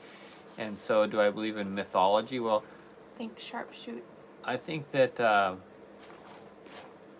everybody's experience of life is totally unique and different, and I don't think we all need to believe in the same thing. I don't live in the same world as you. We might share things that we experience through our physical bodies, but I do not think that, like if I said earlier in this live chat, actually, like I believe I could see a Sasquatch or a Yeti, and someone next to me might not be able to see it, just because of its energy and perception. Audrey has spiritual gifts, or energetic gifts, whatever you want to call them. She can see things that I can't see, and I'm not surprised by that. I don't think it's strange. It's just that's her reality is different than mine, and I think everybody's is. So, do I believe in mythology? I don't even really know what it is, but if you do, cool. I don't think anything needs to be true or false, really. You want popcorn? Sorry. I believe in I do believe in laws of what do they call those things? Laws of attraction. No, law of attraction.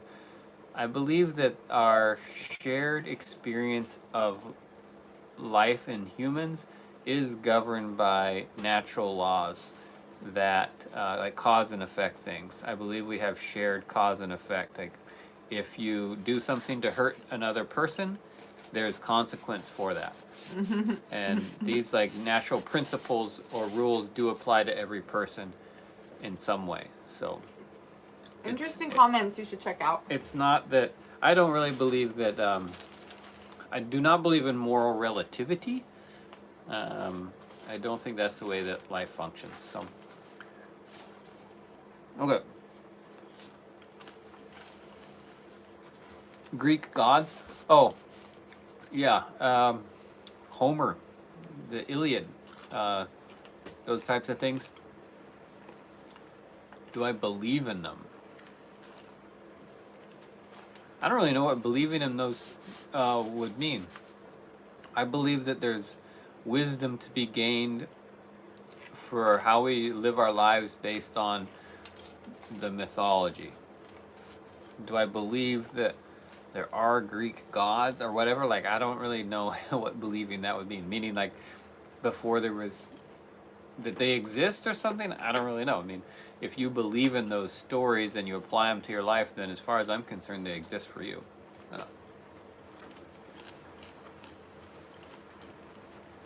Everything is cymatics. She burned the popcorn, but it's good. It's nice to have. Get out what you put in, yeah. Well, and what you focus on expands. So, in your life, if you're having a negative experience, and that's what you focus on, and that's what you talk about, and that's what you're just gonna bring in more of that.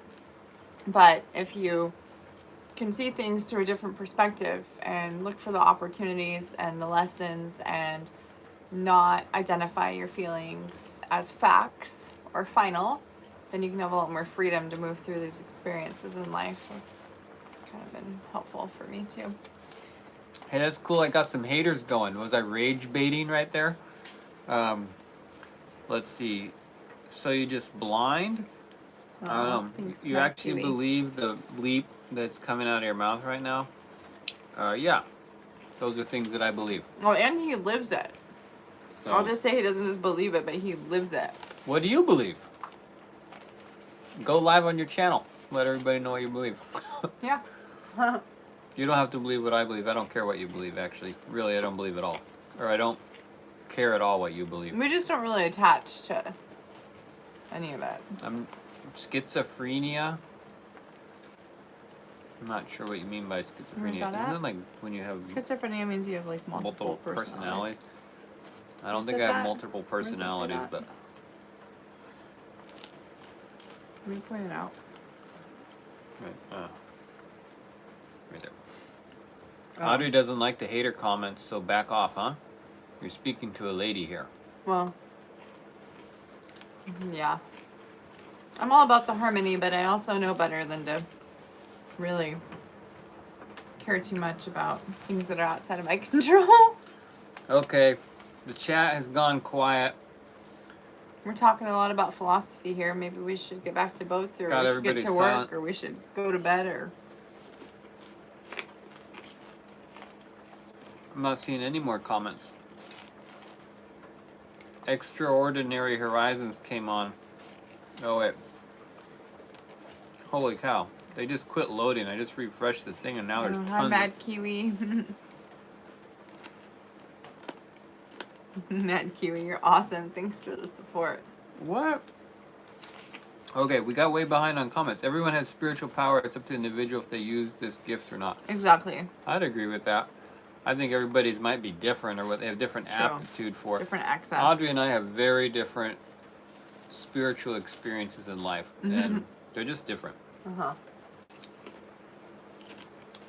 Tony Roma says, word salad. Do you like salad? Tina gave some jewels. Thanks, Tina. We're going to learn about these jewels and what they actually mean here at some point. Sage of Malice. Woo! With a nasty comment. Wow. Thanks for joining our live stream, Sage. You're pumping up the algorithm on our stream, so we appreciate you. And commenting. That shows that you like the content. Lost man in his dream. Is it cold over there? Considering it's Alaska, I would say the answer is no. It's like 40 degrees tonight, and windy and rainy where we are in Alaska. But Alaska is huge, and I'm sure it's freezing cold up at the top of Alaska. Oh my goodness, I like your question. That's the one. A lot of people wonder that. Scott has a long answer. I think he answered last night. He'll probably answer again tonight. I'll jump in with a quick answer. I mentioned tonight I was a nurse for 16 years. Also did health and nutrition coaching and consulting. Ran a nonprofit for women cancer survivors. And did some sales and construction, and then just kind of like cleared out of those things and got in alignment with my true passions and gifts, which are creative expression through content creation, which is really fun, and obviously energy work and healing. That is my true passion and gift. So yeah, McGinnis, I'll try and give you a quick answer to that, because I've done a lot of things in life, but mostly I've just followed my interests and tried to figure out a way to make them profitable, or at the very least self-supporting. So for instance, I helped guide surf charters on the coast of Alaska on long-range boat trips for about 10 years as not a full-time job, but quite often I did that. And sometimes on those trips I was able to get paid, sometimes I sold photos from those trips, and sometimes I didn't make any money, but I just got to go on the surfing adventures. So it's a good example of the type of stuff I've done in life, where I kept my expenses in life really low and didn't spend money on entertainment, but instead tried to balance my work and life such that my work was entertainment, and didn't spend money on frivolous things. I had nice cars, always tried to buy low, sell high, improve everything that I, buy a beater vehicle, work on it, and sell it for more than I bought it for, that type of thing. And so I've done a lot of different types of work, and I was a photographer for 20 years as my main career, but also did web design and got into making furniture and doing heavy equipment operation and project management, all types of different things. So it's really been super varied, but never made a lot of money, but always was pretty cheap. I grew up with a poverty mentality. What can I say? Like, I felt like there was never enough money most of my life, and so I still struggle with that a bit, but it also serves me because I'm able to do a lot with a little due to that sort of inclination that my parents gave me. and have a funny comment. Thanks, you have rights, cops have duties. Your username cracks me up.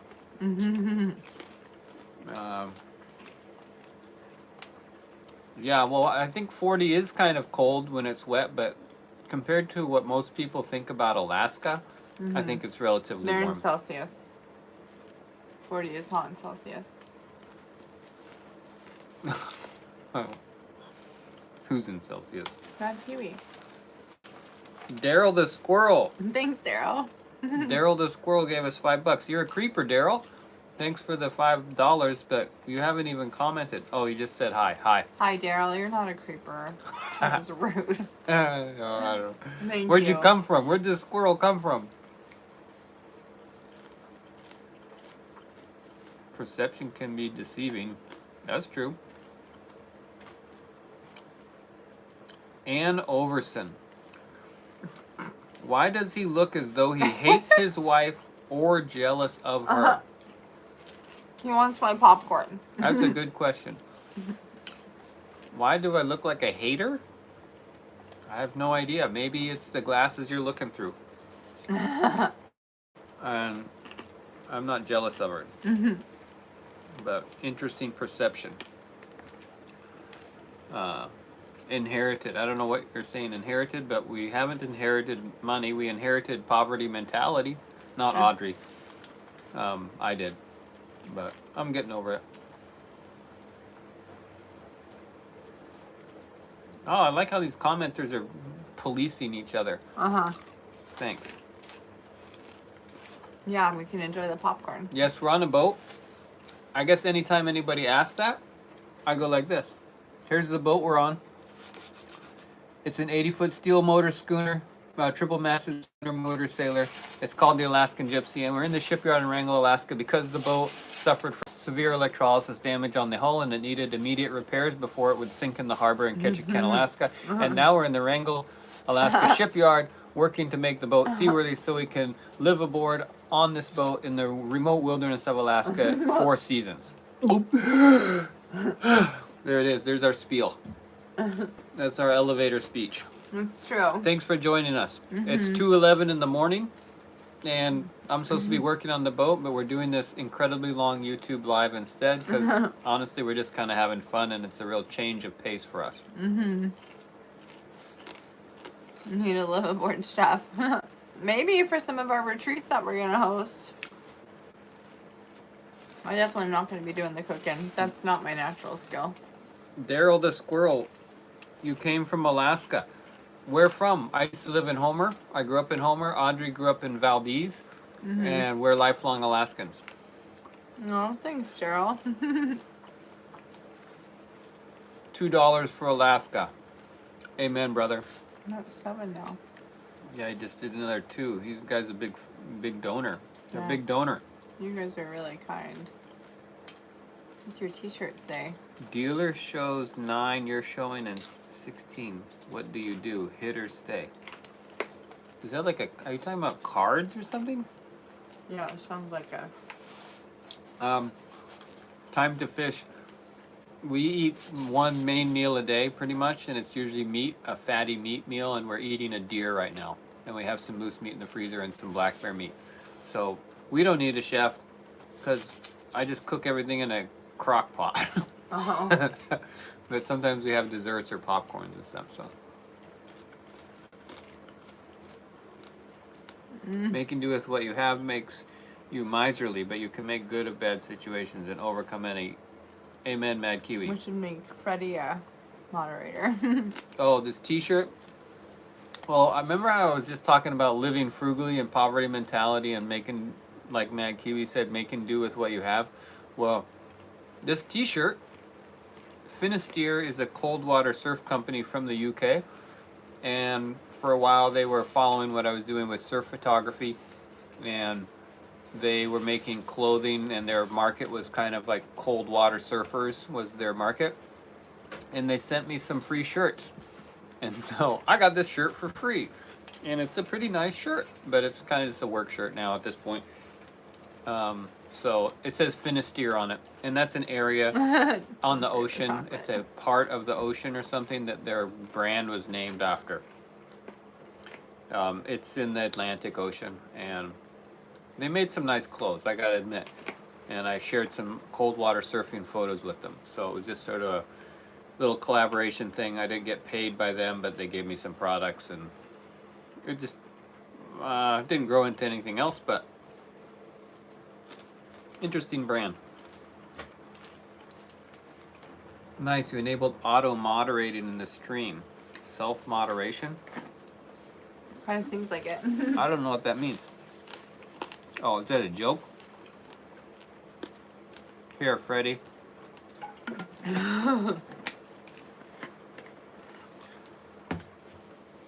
Freddie, you're now a moderator. That it is a two-headed snake that will either uphold their rights or your rights. Public service agents are to uphold the rights of the people. Oh, you're talking about your username?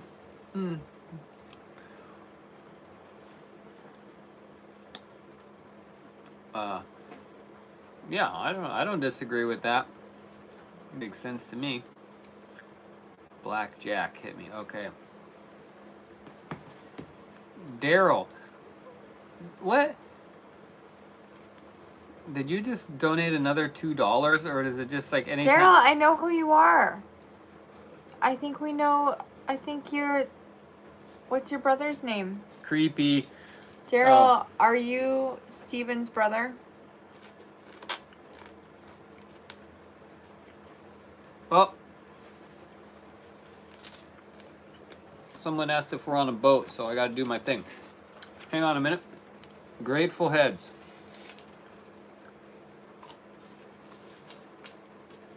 That is the boat we were on.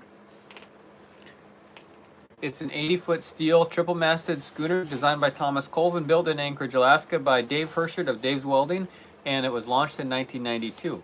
It has spent most of its life in the Ketchikan Harbor, where it suffered poor maintenance for a period of years and didn't have its zinc anodes changed, and the hull suffered from a severe case of electrolysis. We are now in the Wrangell, Alaska shipyards, restoring the hull to her original state so that we can live aboard this fine vessel 4 seasons in the remote wilderness of Alaska. My name is Scott Dickerson. This is Audrey Cotter. Hi.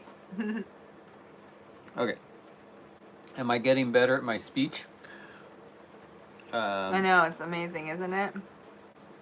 Do you pay to park? Yeah, it's $1,600 a month to be in this spot in the shipyard. Pretty expensive, but it's a great facility, and this is kind of expensive work even when you're doing all the work yourself. There's just a lot of costs that you can't really get away from, and so it's kind of a cringe thing for me to be spending so much money, but this is a period of time that is a lot of expenditure, and then we'll go back to living really cheap, and just got to survive this couple months in the shipyard. So it was a big job. Don't forget to mention we got attacked by a water buffalo, aka an orca. Mad Kiwi says I'm Warren's brother. He is in Bali at the moment. She wasn't talking to you, Mad Kiwi. She was talking to Daryl the squirrel, not the Mad Kiwi. Daryl the squirrel, I think. I just wonder, is it? What's Steven's brother's name? This is some bong ripping content I'm subbing. It's probably true. Can you believe, let me tell you something. Look at this mug. And can you believe that I don't smoke? Seriously, I don't. I've never smoked any type of drugs. I smoke some pushki stalks and like stuff like alders and whatever. But never any drugs. Medicine man. Yeah. Daryl rhymes with squirrel. Dude, first time I saw the boat, Hi, that Craig. thing is sick. McGinnis, have you been asleep or what? I show this boat every time someone asks if we're on a boat. I mean, I've showed that picture so many times, but anyhow. Thanks, Grateful Heads. Appreciate it. How did we come to acquire the boat? Crusty Monkey, you're coming around. It's not all my van's better than your boat anymore. Starting to feel like family. Daryl, you don't have to pay money to get your comments noticed. I mean, I appreciate that, but we're reading every single comment. That's why we're still on here, and it tells me that my phone's about to die, and I've been doing this for 177 minutes. Oh my gosh. YouTube is like, who are these people? Spooky Dookie, thanks for the likey. My name is Craig Yarker. Thanks for all the new subs, you guys. There's a lot. We're excited. Okay, Mad Kiwi's name is Craig. Don't forget that or he'll feel like we're not paying attention. Craig Yarker. I like how Daryl rhymes with squirrel. I like Mad Kiwi. Yes, that is a great comment. I'm getting freshly packed. You smoked native. Yeah, that's true. McGinnis 12. That's a good question. I'd love to answer. Thanks for a meaningful question. What does it say? He asked, how did you come to acquire the boat? This is going to take a little while. So pause all your commenting while I tell a story, okay? Well, you don't have to pause. It's fine. You can still share what you want, but we're going to pause. Okay. Respond to the comments.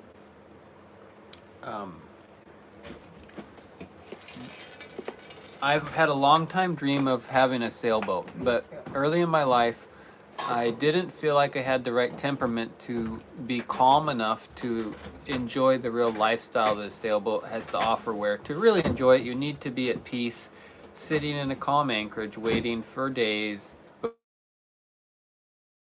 you might want to go or whatever. Just, if you're in your 20s and you're charging in life and you're trying to accomplish a lot of big things and maybe start a family or build a business or whatever, probably being on a really going to jive with your kind of MO, your life. And I think these are seasons of life type of things. So I was very driven and motivated as a young man. In my late teens, early 20s, and I wanted to build things, make things, build businesses. I never really wanted to grow a family, but that happened, and that type of thing. And I realized that being on a sailboat, I was probably going to feel kind of restless and a little bit stir crazy, and so I didn't actualize on that dream at that time. I worked on commercial fishing boats and charter boats and stuff like that, so I had a lot of boating experience. But oh my gosh, what was the question? How did you go to acquire the boat? I just want to jump in. Can I just jump in and I'll just say like one sentence? She's trying to cut me off. No, I just want to share the Go ahead. I just want to share the connection that growing up in Valdez, I had like this it felt like an unattainable lifelong dream of living on a sailboat, and admired this older couple who lived out in the Sound, and was just always curious how they did that, and felt like I couldn't do that on my own. And this was like 17, 18, 16 years old. So anyhow, it's pretty cool to be in a space now where we can do that, because truly for me, because of the partnership. So I definitely don't take that for granted, and I'm very grateful. Okay, so my wife of 10 years divorced me. We had 3 kids, and so my whole life kind of got flipped upside down. I didn't want a divorce, but looking back, I'm not surprised it happened. There was a lot of challenges in that relationship, and so we're not going to get into that very much, but it gave me an opportunity to have a restart in life. And so really the idea of living on a boat came up as like, hey, you know what? I'm not committed into this family life, and all the things that I had developed and grown were sort of turned upside down. And I was just telling someone here in the shipyard today, it's like, imagine you have a table full of things, or a workbench, and then all of a sudden someone comes in the room and flips your table upside down or knocks it over. Everything in your life is suddenly on the floor. And I realized it was an opportunity to only put the things back on the table and relaunching my life that I wanted to be there. And so I kind of took that opportunity to heart and thought about it. It's like, what do I want my new life to be? I was in my late 30s, and I felt like it was the start of a new life. And so it made sense for a lot of reasons for there to be a boat in my life, and maybe to live on that boat. And so I was shopping around for a boat, and I found a steel motor sailor, a schooner designed by Thomas Colvin, that was in Petersburg, Alaska. And this boat looked like it would work. Audrey and I came down to look at it, and we really liked it. It was owned by a couple who was they were kind of from Colorado, but they have 5 boats around the world. And this was a 42-foot steel boat, launched in 1986 and double-hulled in 1996. It's a pretty basic boat, but nicely set up and kind of turnkey. It was ready to go. They had that thing listed for $69,000, and it had a nice engine in it, didn't have sails on it. And we ended up buying that boat and sailing it across the Gulf of Alaska from Petersburg to Homer in March of 2023. And then we lived on and around that boat in a remote cabin for a year. And in that time, we realized, as much as we loved that boat and everything it could do, we couldn't live on that boat comfortably and realistically with our children, or even friends or family. So, for example, we took my dad deer hunting for 5 days, and that was okay. Audrey and I and my dad, comfortable. But we have 5 kids between us, and I have 3 kids, and we could barely fit on that boat. My kids are bigger than me. Yeah, it was not comfortable, or it was stressful for me to try and run that boat with that many people sort of stuffed in there. And so we started taking the looking for a bigger boat thing a little bit more seriously, because we realized that this boat life was something we were really interested in, and all the kids were interested and enjoyed it too. And so we were looking around and telling our friends that we were kind of looking around, and someone sent me a picture of a boat that was sitting in Craig, Alaska, that was very similar to our boat but bigger. And they just sent it because they thought Scott might like how this boat looks. And sure enough, I thought it looked amazing. I got in touch with the owners through a difficult process, but got in touch with them and said, would you be interested in selling your boat possibly? And they said, well, maybe we'd think about it. long story short, they didn't want to sell that boat. After time. Yeah, it's a long Investment. story. But Anyhow. when we were down here at one point to try and buy that boat, I was working on getting it ready to go in the water so we could do a sea trial with it. That didn't work out, and it just turned out the owners weren't ready to sell it yet. But when we were traveling, we caught sight of the Alaskan Gypsy, and it is a magical boat. It is my dream ship. When I saw it from amazing. 66 foot. When I saw it from a distance, and it was love at first sight. This is a really unique vessel that spoke to me immediately, and through another long story, long process, I finally got in touch with the owner. It took just the right time. It took a lot of effort. I didn't have any information other than the name of the boat, and the harbor master wouldn't give me their contact information. I asked people in the community. Anyhow, long story, I finally got a message to the owner of the boat, and his name was Bill, and he said, you know, I've been living on the boat for 6 years, but given the economy and my situation in life, I would consider possibly selling it. Would consider possibly. And I had no idea what the price would be or anything like that. But it was a glimmer of hope, and through a lot of messages back and forth, text messages from our remote cabin in the wilderness of Alaska, via Starlink to Bill in Ketchikan, we didn't come to an agreement, but we did have an opportunity to come and look at the boat on a work trip. I was doing some excavator operating in Craig, Alaska, which brought us through Ketchikan, Alaska, where the Gypsy was. So it was really, I would say, like divinely supported or whatever, that we were able to come and look at the boat on a work trip. And we met Bill. That was amazing. And we met the Gypsy, and it was quite an epic journey, emotional journey, because I didn't think there was any way that I would ever be able to afford a boat like this in my current situation. Because this kind of boat, it could be, you know, I could see it being like costing $1 million. But I don't have $1 million, trust me. So I just really had no idea how much it was going to cost, or really if he was even going to sell it. And so that was quite a process, and it felt like we were having so much communication back and forth about the boat, but I didn't even know how much he would sell it for, and I didn't know how much money I could scratch together. So I started selling all kinds of things that I owned. I had owned an old tractor. I sold that. I owned 2 trucks. Thank you. One beater and one decent truck that had mechanical issues. I sold both of those. I just started selling everything I had that I felt like I could liquidate without preventing my ability to earn money at the time. So I started raising funds from whatever I had in anticipation of trying to buy the Alaskan Gypsy. And then this has gone on for quite a while. I'm probably way behind on comments, but I'll wrap it up by saying the really amazing moment of this whole thing was we put the Gypsy on the grid, let the tide go down. I was pressure washing the bottom of the boat and blew a hole through it because the steel had suffered so badly from the electrolysis damage. And at that point, we realized this wasn't like a ready-to-go boat that we were going to be buying. This was a huge project that could cost potentially hundreds of thousands of dollars to fix, or maybe not, but we didn't really know. And the owner, Bill, of the boat he just said, like, basically he was like, whatever you need to do.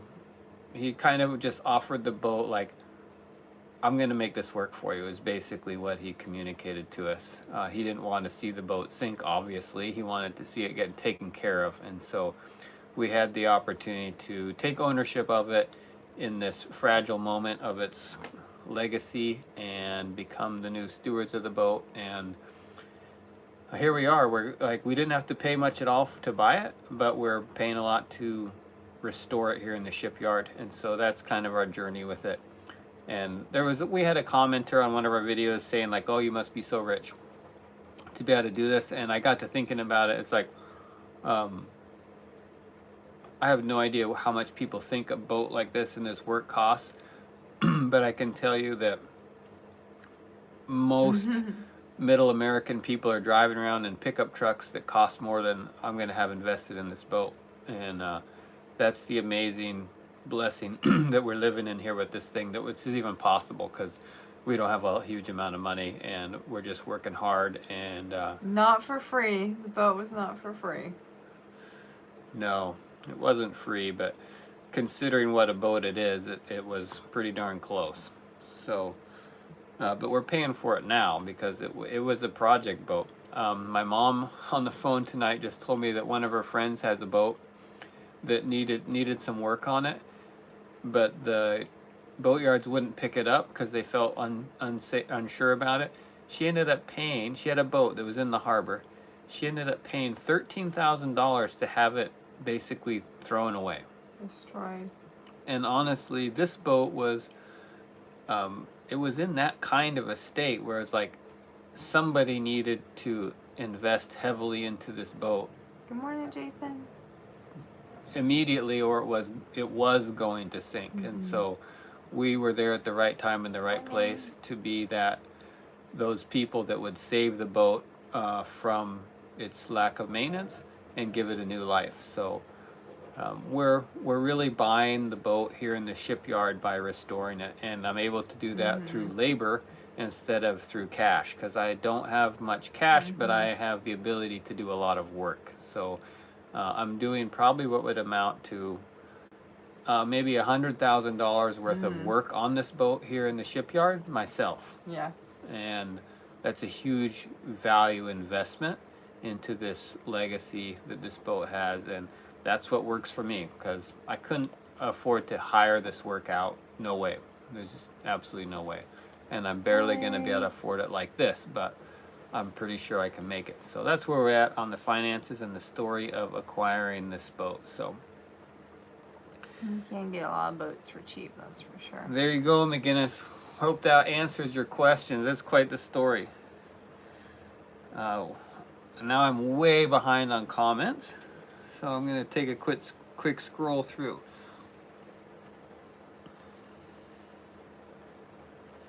Some weird political stuff, huh? Yeah, just ignore it. Oh, Mad Kiwi already cleaned it up.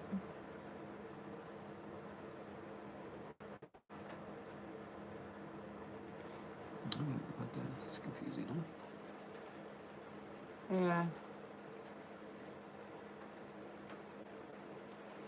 Jesus came in the form of a beggar, and I'm reading a comment. Beggar and bondservant. It is highly more righteous to beg frugal than it is to brag about how you worked for everything you got. I'm not really sure what you're saying there. We don't have any animals. No, I had a dog for a while. We've had several dogs.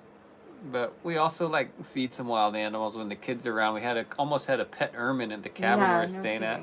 His name was Eddie. He was great fun. Very fun little animal. And we had a squirrel. Scuttle the squirrel.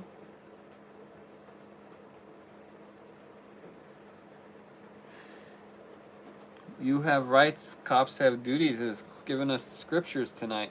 A lot of kind of Christian comments in here. This is interesting. I grew up in a Christian environment, Christian family, so I'm familiar with the teachings of the Bible.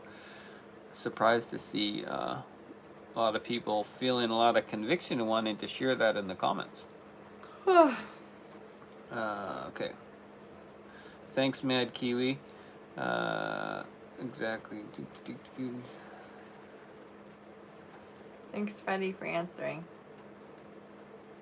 Politics, Alice. Does the boat stay warmer when it's in the water or when it's in the dry dock? It's probably going to be a little bit warmer in the water, I would guess. Yeah. And we'll be living on it then. We'll be running the engine and we'll be like inhabiting it in a more coherent way than we are here in the shipyard. Right. Yeah, Bernoulli said finding a strong hull that's big. That's true. It's pretty easy to find small project boats, and then you can find huge project boats like that are way daunting and overwhelming. But finding something that's reasonable size is it's can be a challenge. I agree with that. It's a worthy project. That's the thing about finding a boat, is finding one that's worth it, because it has good enough bones to be worth working on. Hey, Daryl. Thank you. Good night. It was nice to chat with you. Sorry about your brother. Thank you for sharing that. This is a power sailing channel, Bernoulli. This boat has a Cummins engine in it and huge sails. We don't know how to sail, but we're going to learn. And we're also going to drive around with the motor because realistically, that's going to be what we do a lot. It's true. It's not like Alaska is great wind for sailing. We've heard that.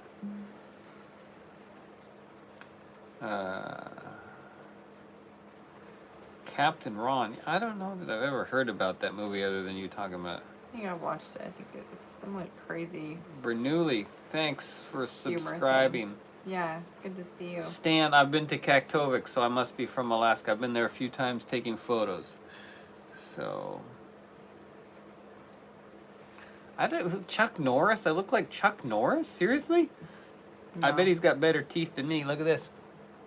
My teeth are all broken up. I don't look like Chuck Norris.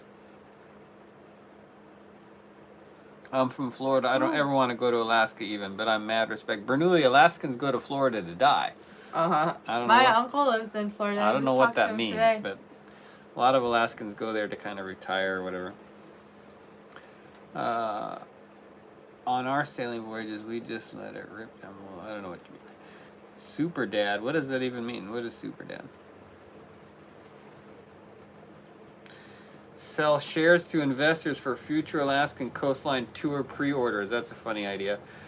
I don't want to complicate things. Honestly, if I can just pay out of pocket and get through this shipyard thing and not be like beholden or in debt to anything, that would be wonderful. So that's my plan A. So I hit to the trend to see what it looks like. These cartel members who are just like flip from cartel to cartel. I have no idea what that are. Like, some people just make completely random comments that seem like they're typing into the wrong chat or something. We didn't get the boat for free, but I mean, compared to buying a boat like this new, practically free. But you wouldn't have to work on a new boat this much. Moonfletch, I'm not sure what's going on with you. Someone had a gypsy family.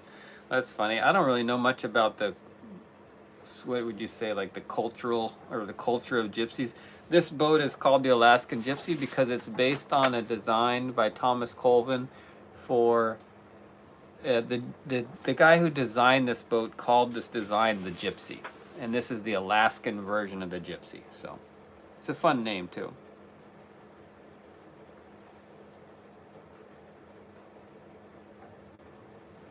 Check out, if you have time, Antisocial in Paradise. Oh, that sounds pretty interesting. I wonder what that means. Antisocial in Paradise. Yeah, sometimes I kind of think I'm antisocial, but now I'm doing endless live streams on YouTube, so. Good morning, Jason. Wow, 28 degrees in Maine. Whew, I'm glad it's not that cold here. There's a lot of people getting rid of boats. It's a thing. It happens often. I actually, if you look back through the posts on my channel, I shared a post of a video in Oregon where it was like a government thing where they were trying to get rid of boats, and it was pretty fascinating because there's a lot of free boats out there, but you got to pay to own them. So.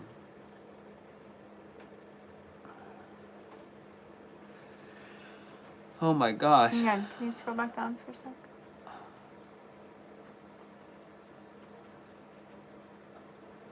Thank you so much, Josh.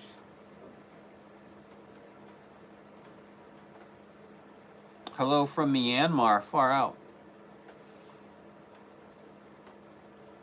Crab boats usually don't get sold very cheap because they're really big and they can be operated as tenders as well. Yeah.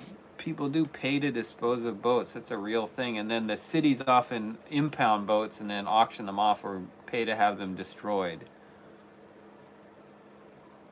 Yeah, I'm fortunate to be able to work on the boat. Absolutely. Without being able to work on it, this would not be happening. Yeah, it's true. Thank you, Josh Smith. Appreciate your comment. Um, not interested in your farts, Bernoulli. I don't know what that is. Not very cold right here in Alaska. I've scuttled a few squirrels, yeah, when they start getting into the house insulations. Yes, we're on a boat. Thanks, McGinnis.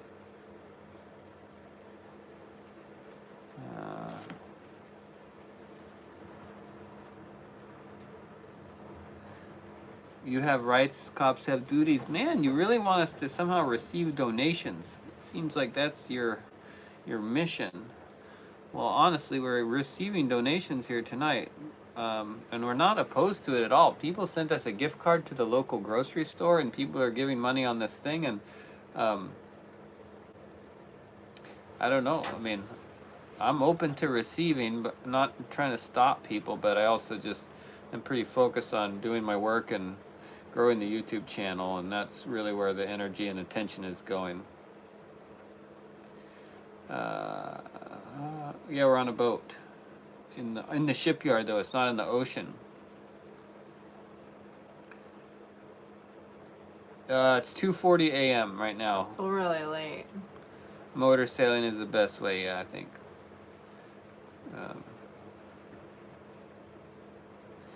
Mellock Man TV, is there a delay between chat and you? Yeah, there is a little bit of a delay, unfortunately.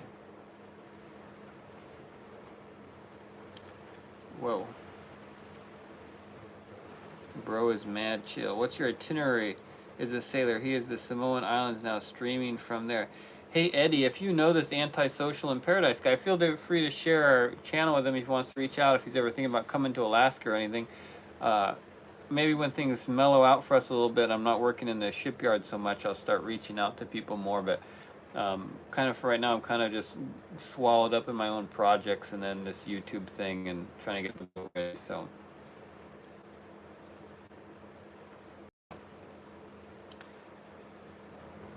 Thanks, Freddie. Famous YouTuber Scott Dickerson. Mad Kiwi, thank you. Not famous YouTuber yet, but we're working on it.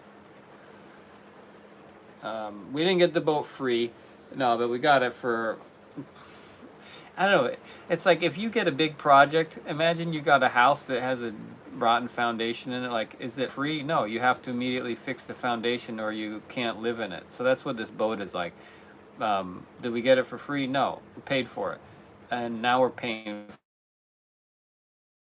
paying for paint, paying for sandblaster rental, paying for plastic for the tent, paying for wood for the tent, paying for electricity, paying for fuel. We're paying for all kinds of things, and it's really expensive. But we didn't have to pay very much for the boat to start with, and now we're paying in labor and work, and so I think it's great. I'm so grateful for it. But no, the boat wasn't free, and it was inexpensive for what it's going to be, not what it was necessarily. But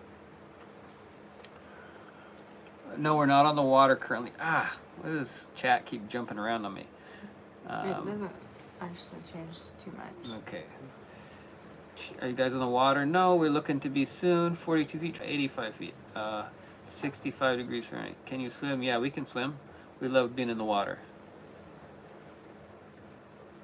I need to look into Wow. Patreon. You have rights, cops have duties. Gypsy is a nomadic people that live out of their caravans and do odd jobs and other sport for a living. The boat must be a caravan at sea. Yeah, I think so.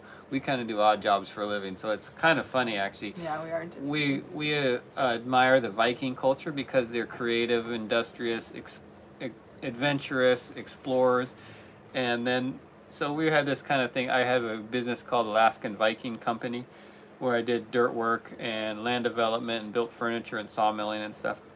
And so it's this Viking thing. And I'm not a Viking, but I admire Viking culture in their trades and skills and crafts. And so now we got this gypsy thing going. So are we gypsy or are we Vikings? Are we Viking gypsies or whatever? It's kind of funny how well they blend together for our style, actually. Stan, I just gave Well, I didn't really give a history of the boat, but I'd like to do that sometime, but not tonight because I'm gonna wrap this up pretty soon. Uh, what? Yeah, we enjoy swimming in the ocean. Audrey really likes swimming in the ocean. She used to, anyhow. They do. Different seasons. They are boat windows. Those are portholes, and they're kind of foggy, and you can't hardly see out of them. I I'm need a to good replace swimmer. them. Dickerson's Viking Cotter. I'm from Viking. I've, besides an Austrian grandmother, a lot of Irish and Scottish heritage. ABCD, what sort of swimming have you done? Well, I spent about 12 years surfing obsessively in Alaska. Well, maybe 15, actually.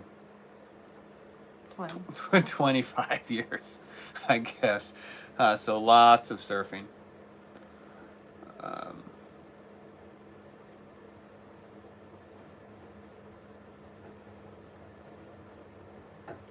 Thank you, you have rights. Cops have duties. Appreciate that. Blaine and Janice, is that the Tangaroa people? Yeah. Are you the one that keeps telling us that they're messaging us and we never see their messages? So no, we haven't. I haven't tried to reach out. Where is that message? I thought, are they? Did you try and message them? No, we haven't made contact. I haven't really tried, but I've checked my messages and I haven't checked their seen last anything from them. video. I think I was just kind of waiting to see when they were on the move again. Sweat equity, that's right, Krusty Monkey. Van lifers know what that is, right? Swimming become our main priority? It didn't. I'm not sure what you mean. We like to swim, but... I started swimming lately instead of running. Okay, ABCD, you are all about the swimming. Swimming. ABCD is all about swimming, folks. Dickerson is a Viking. Yeah, not really.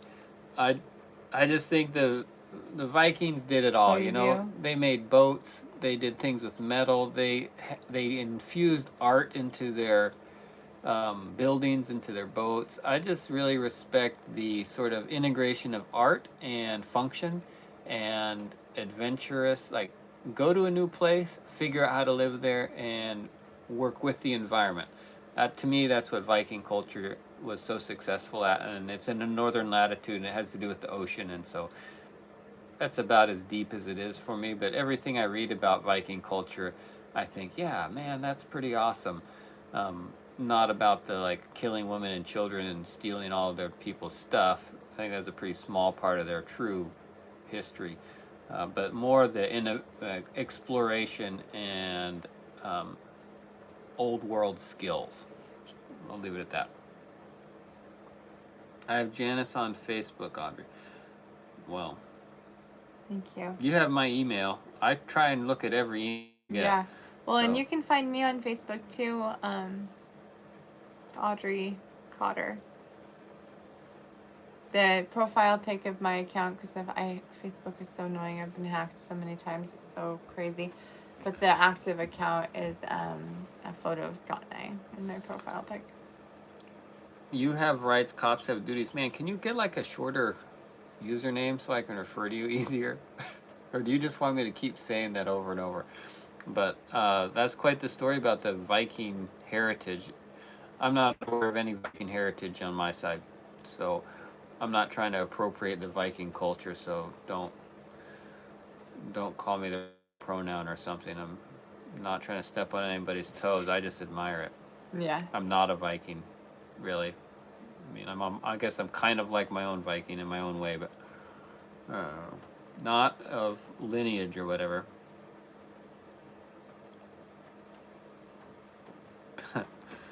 Good morning, Jess. Vikings squirrels for the... Dude, ABCD with the swimming plug. You're like the swimming evangelist. Cat says meow. Okay, guys.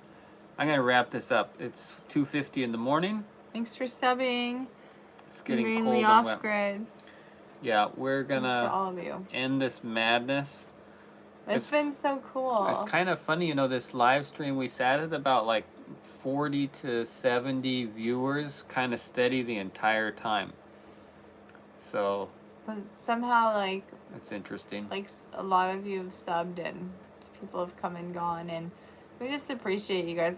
I just think it's cool that you guys are just chill and able to just jump in and chat with us. Like you're hanging out with us, and that's nice. And yep, and then 111. Yep. So we appreciate you, and we'll do this again probably tomorrow night.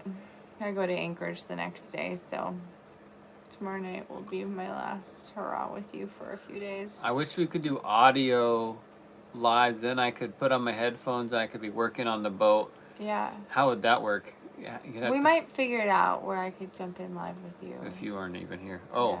Yeah. Oh, funny. Yeah, we'll figure it out. We'll make it happen. Man, you have rights. You're going off on the Viking history. It's like a Viking lineage masterclass going on here in the live comments. Thank you so much. Have a good day, you guys. ABCD, go swimming. You need it. It's almost 3 a.m. here. Yes, thank you, Freddie. StreamYard. I just appreciate you so much. Mad Kiwi, thank you so much for your help, all your suggestions. You guys are awesome. Yeah, we will. We're just gonna, I guess, start live streaming our life, but we have a lot of videos we need to make too, and we don't need to just live stream our life. But I'm kind of behind on editing because I've been working on the boat, and now Yeah. we're doing these lives. So, we'll get into the editing again, though. thanks for joining us, y'all. Yeah.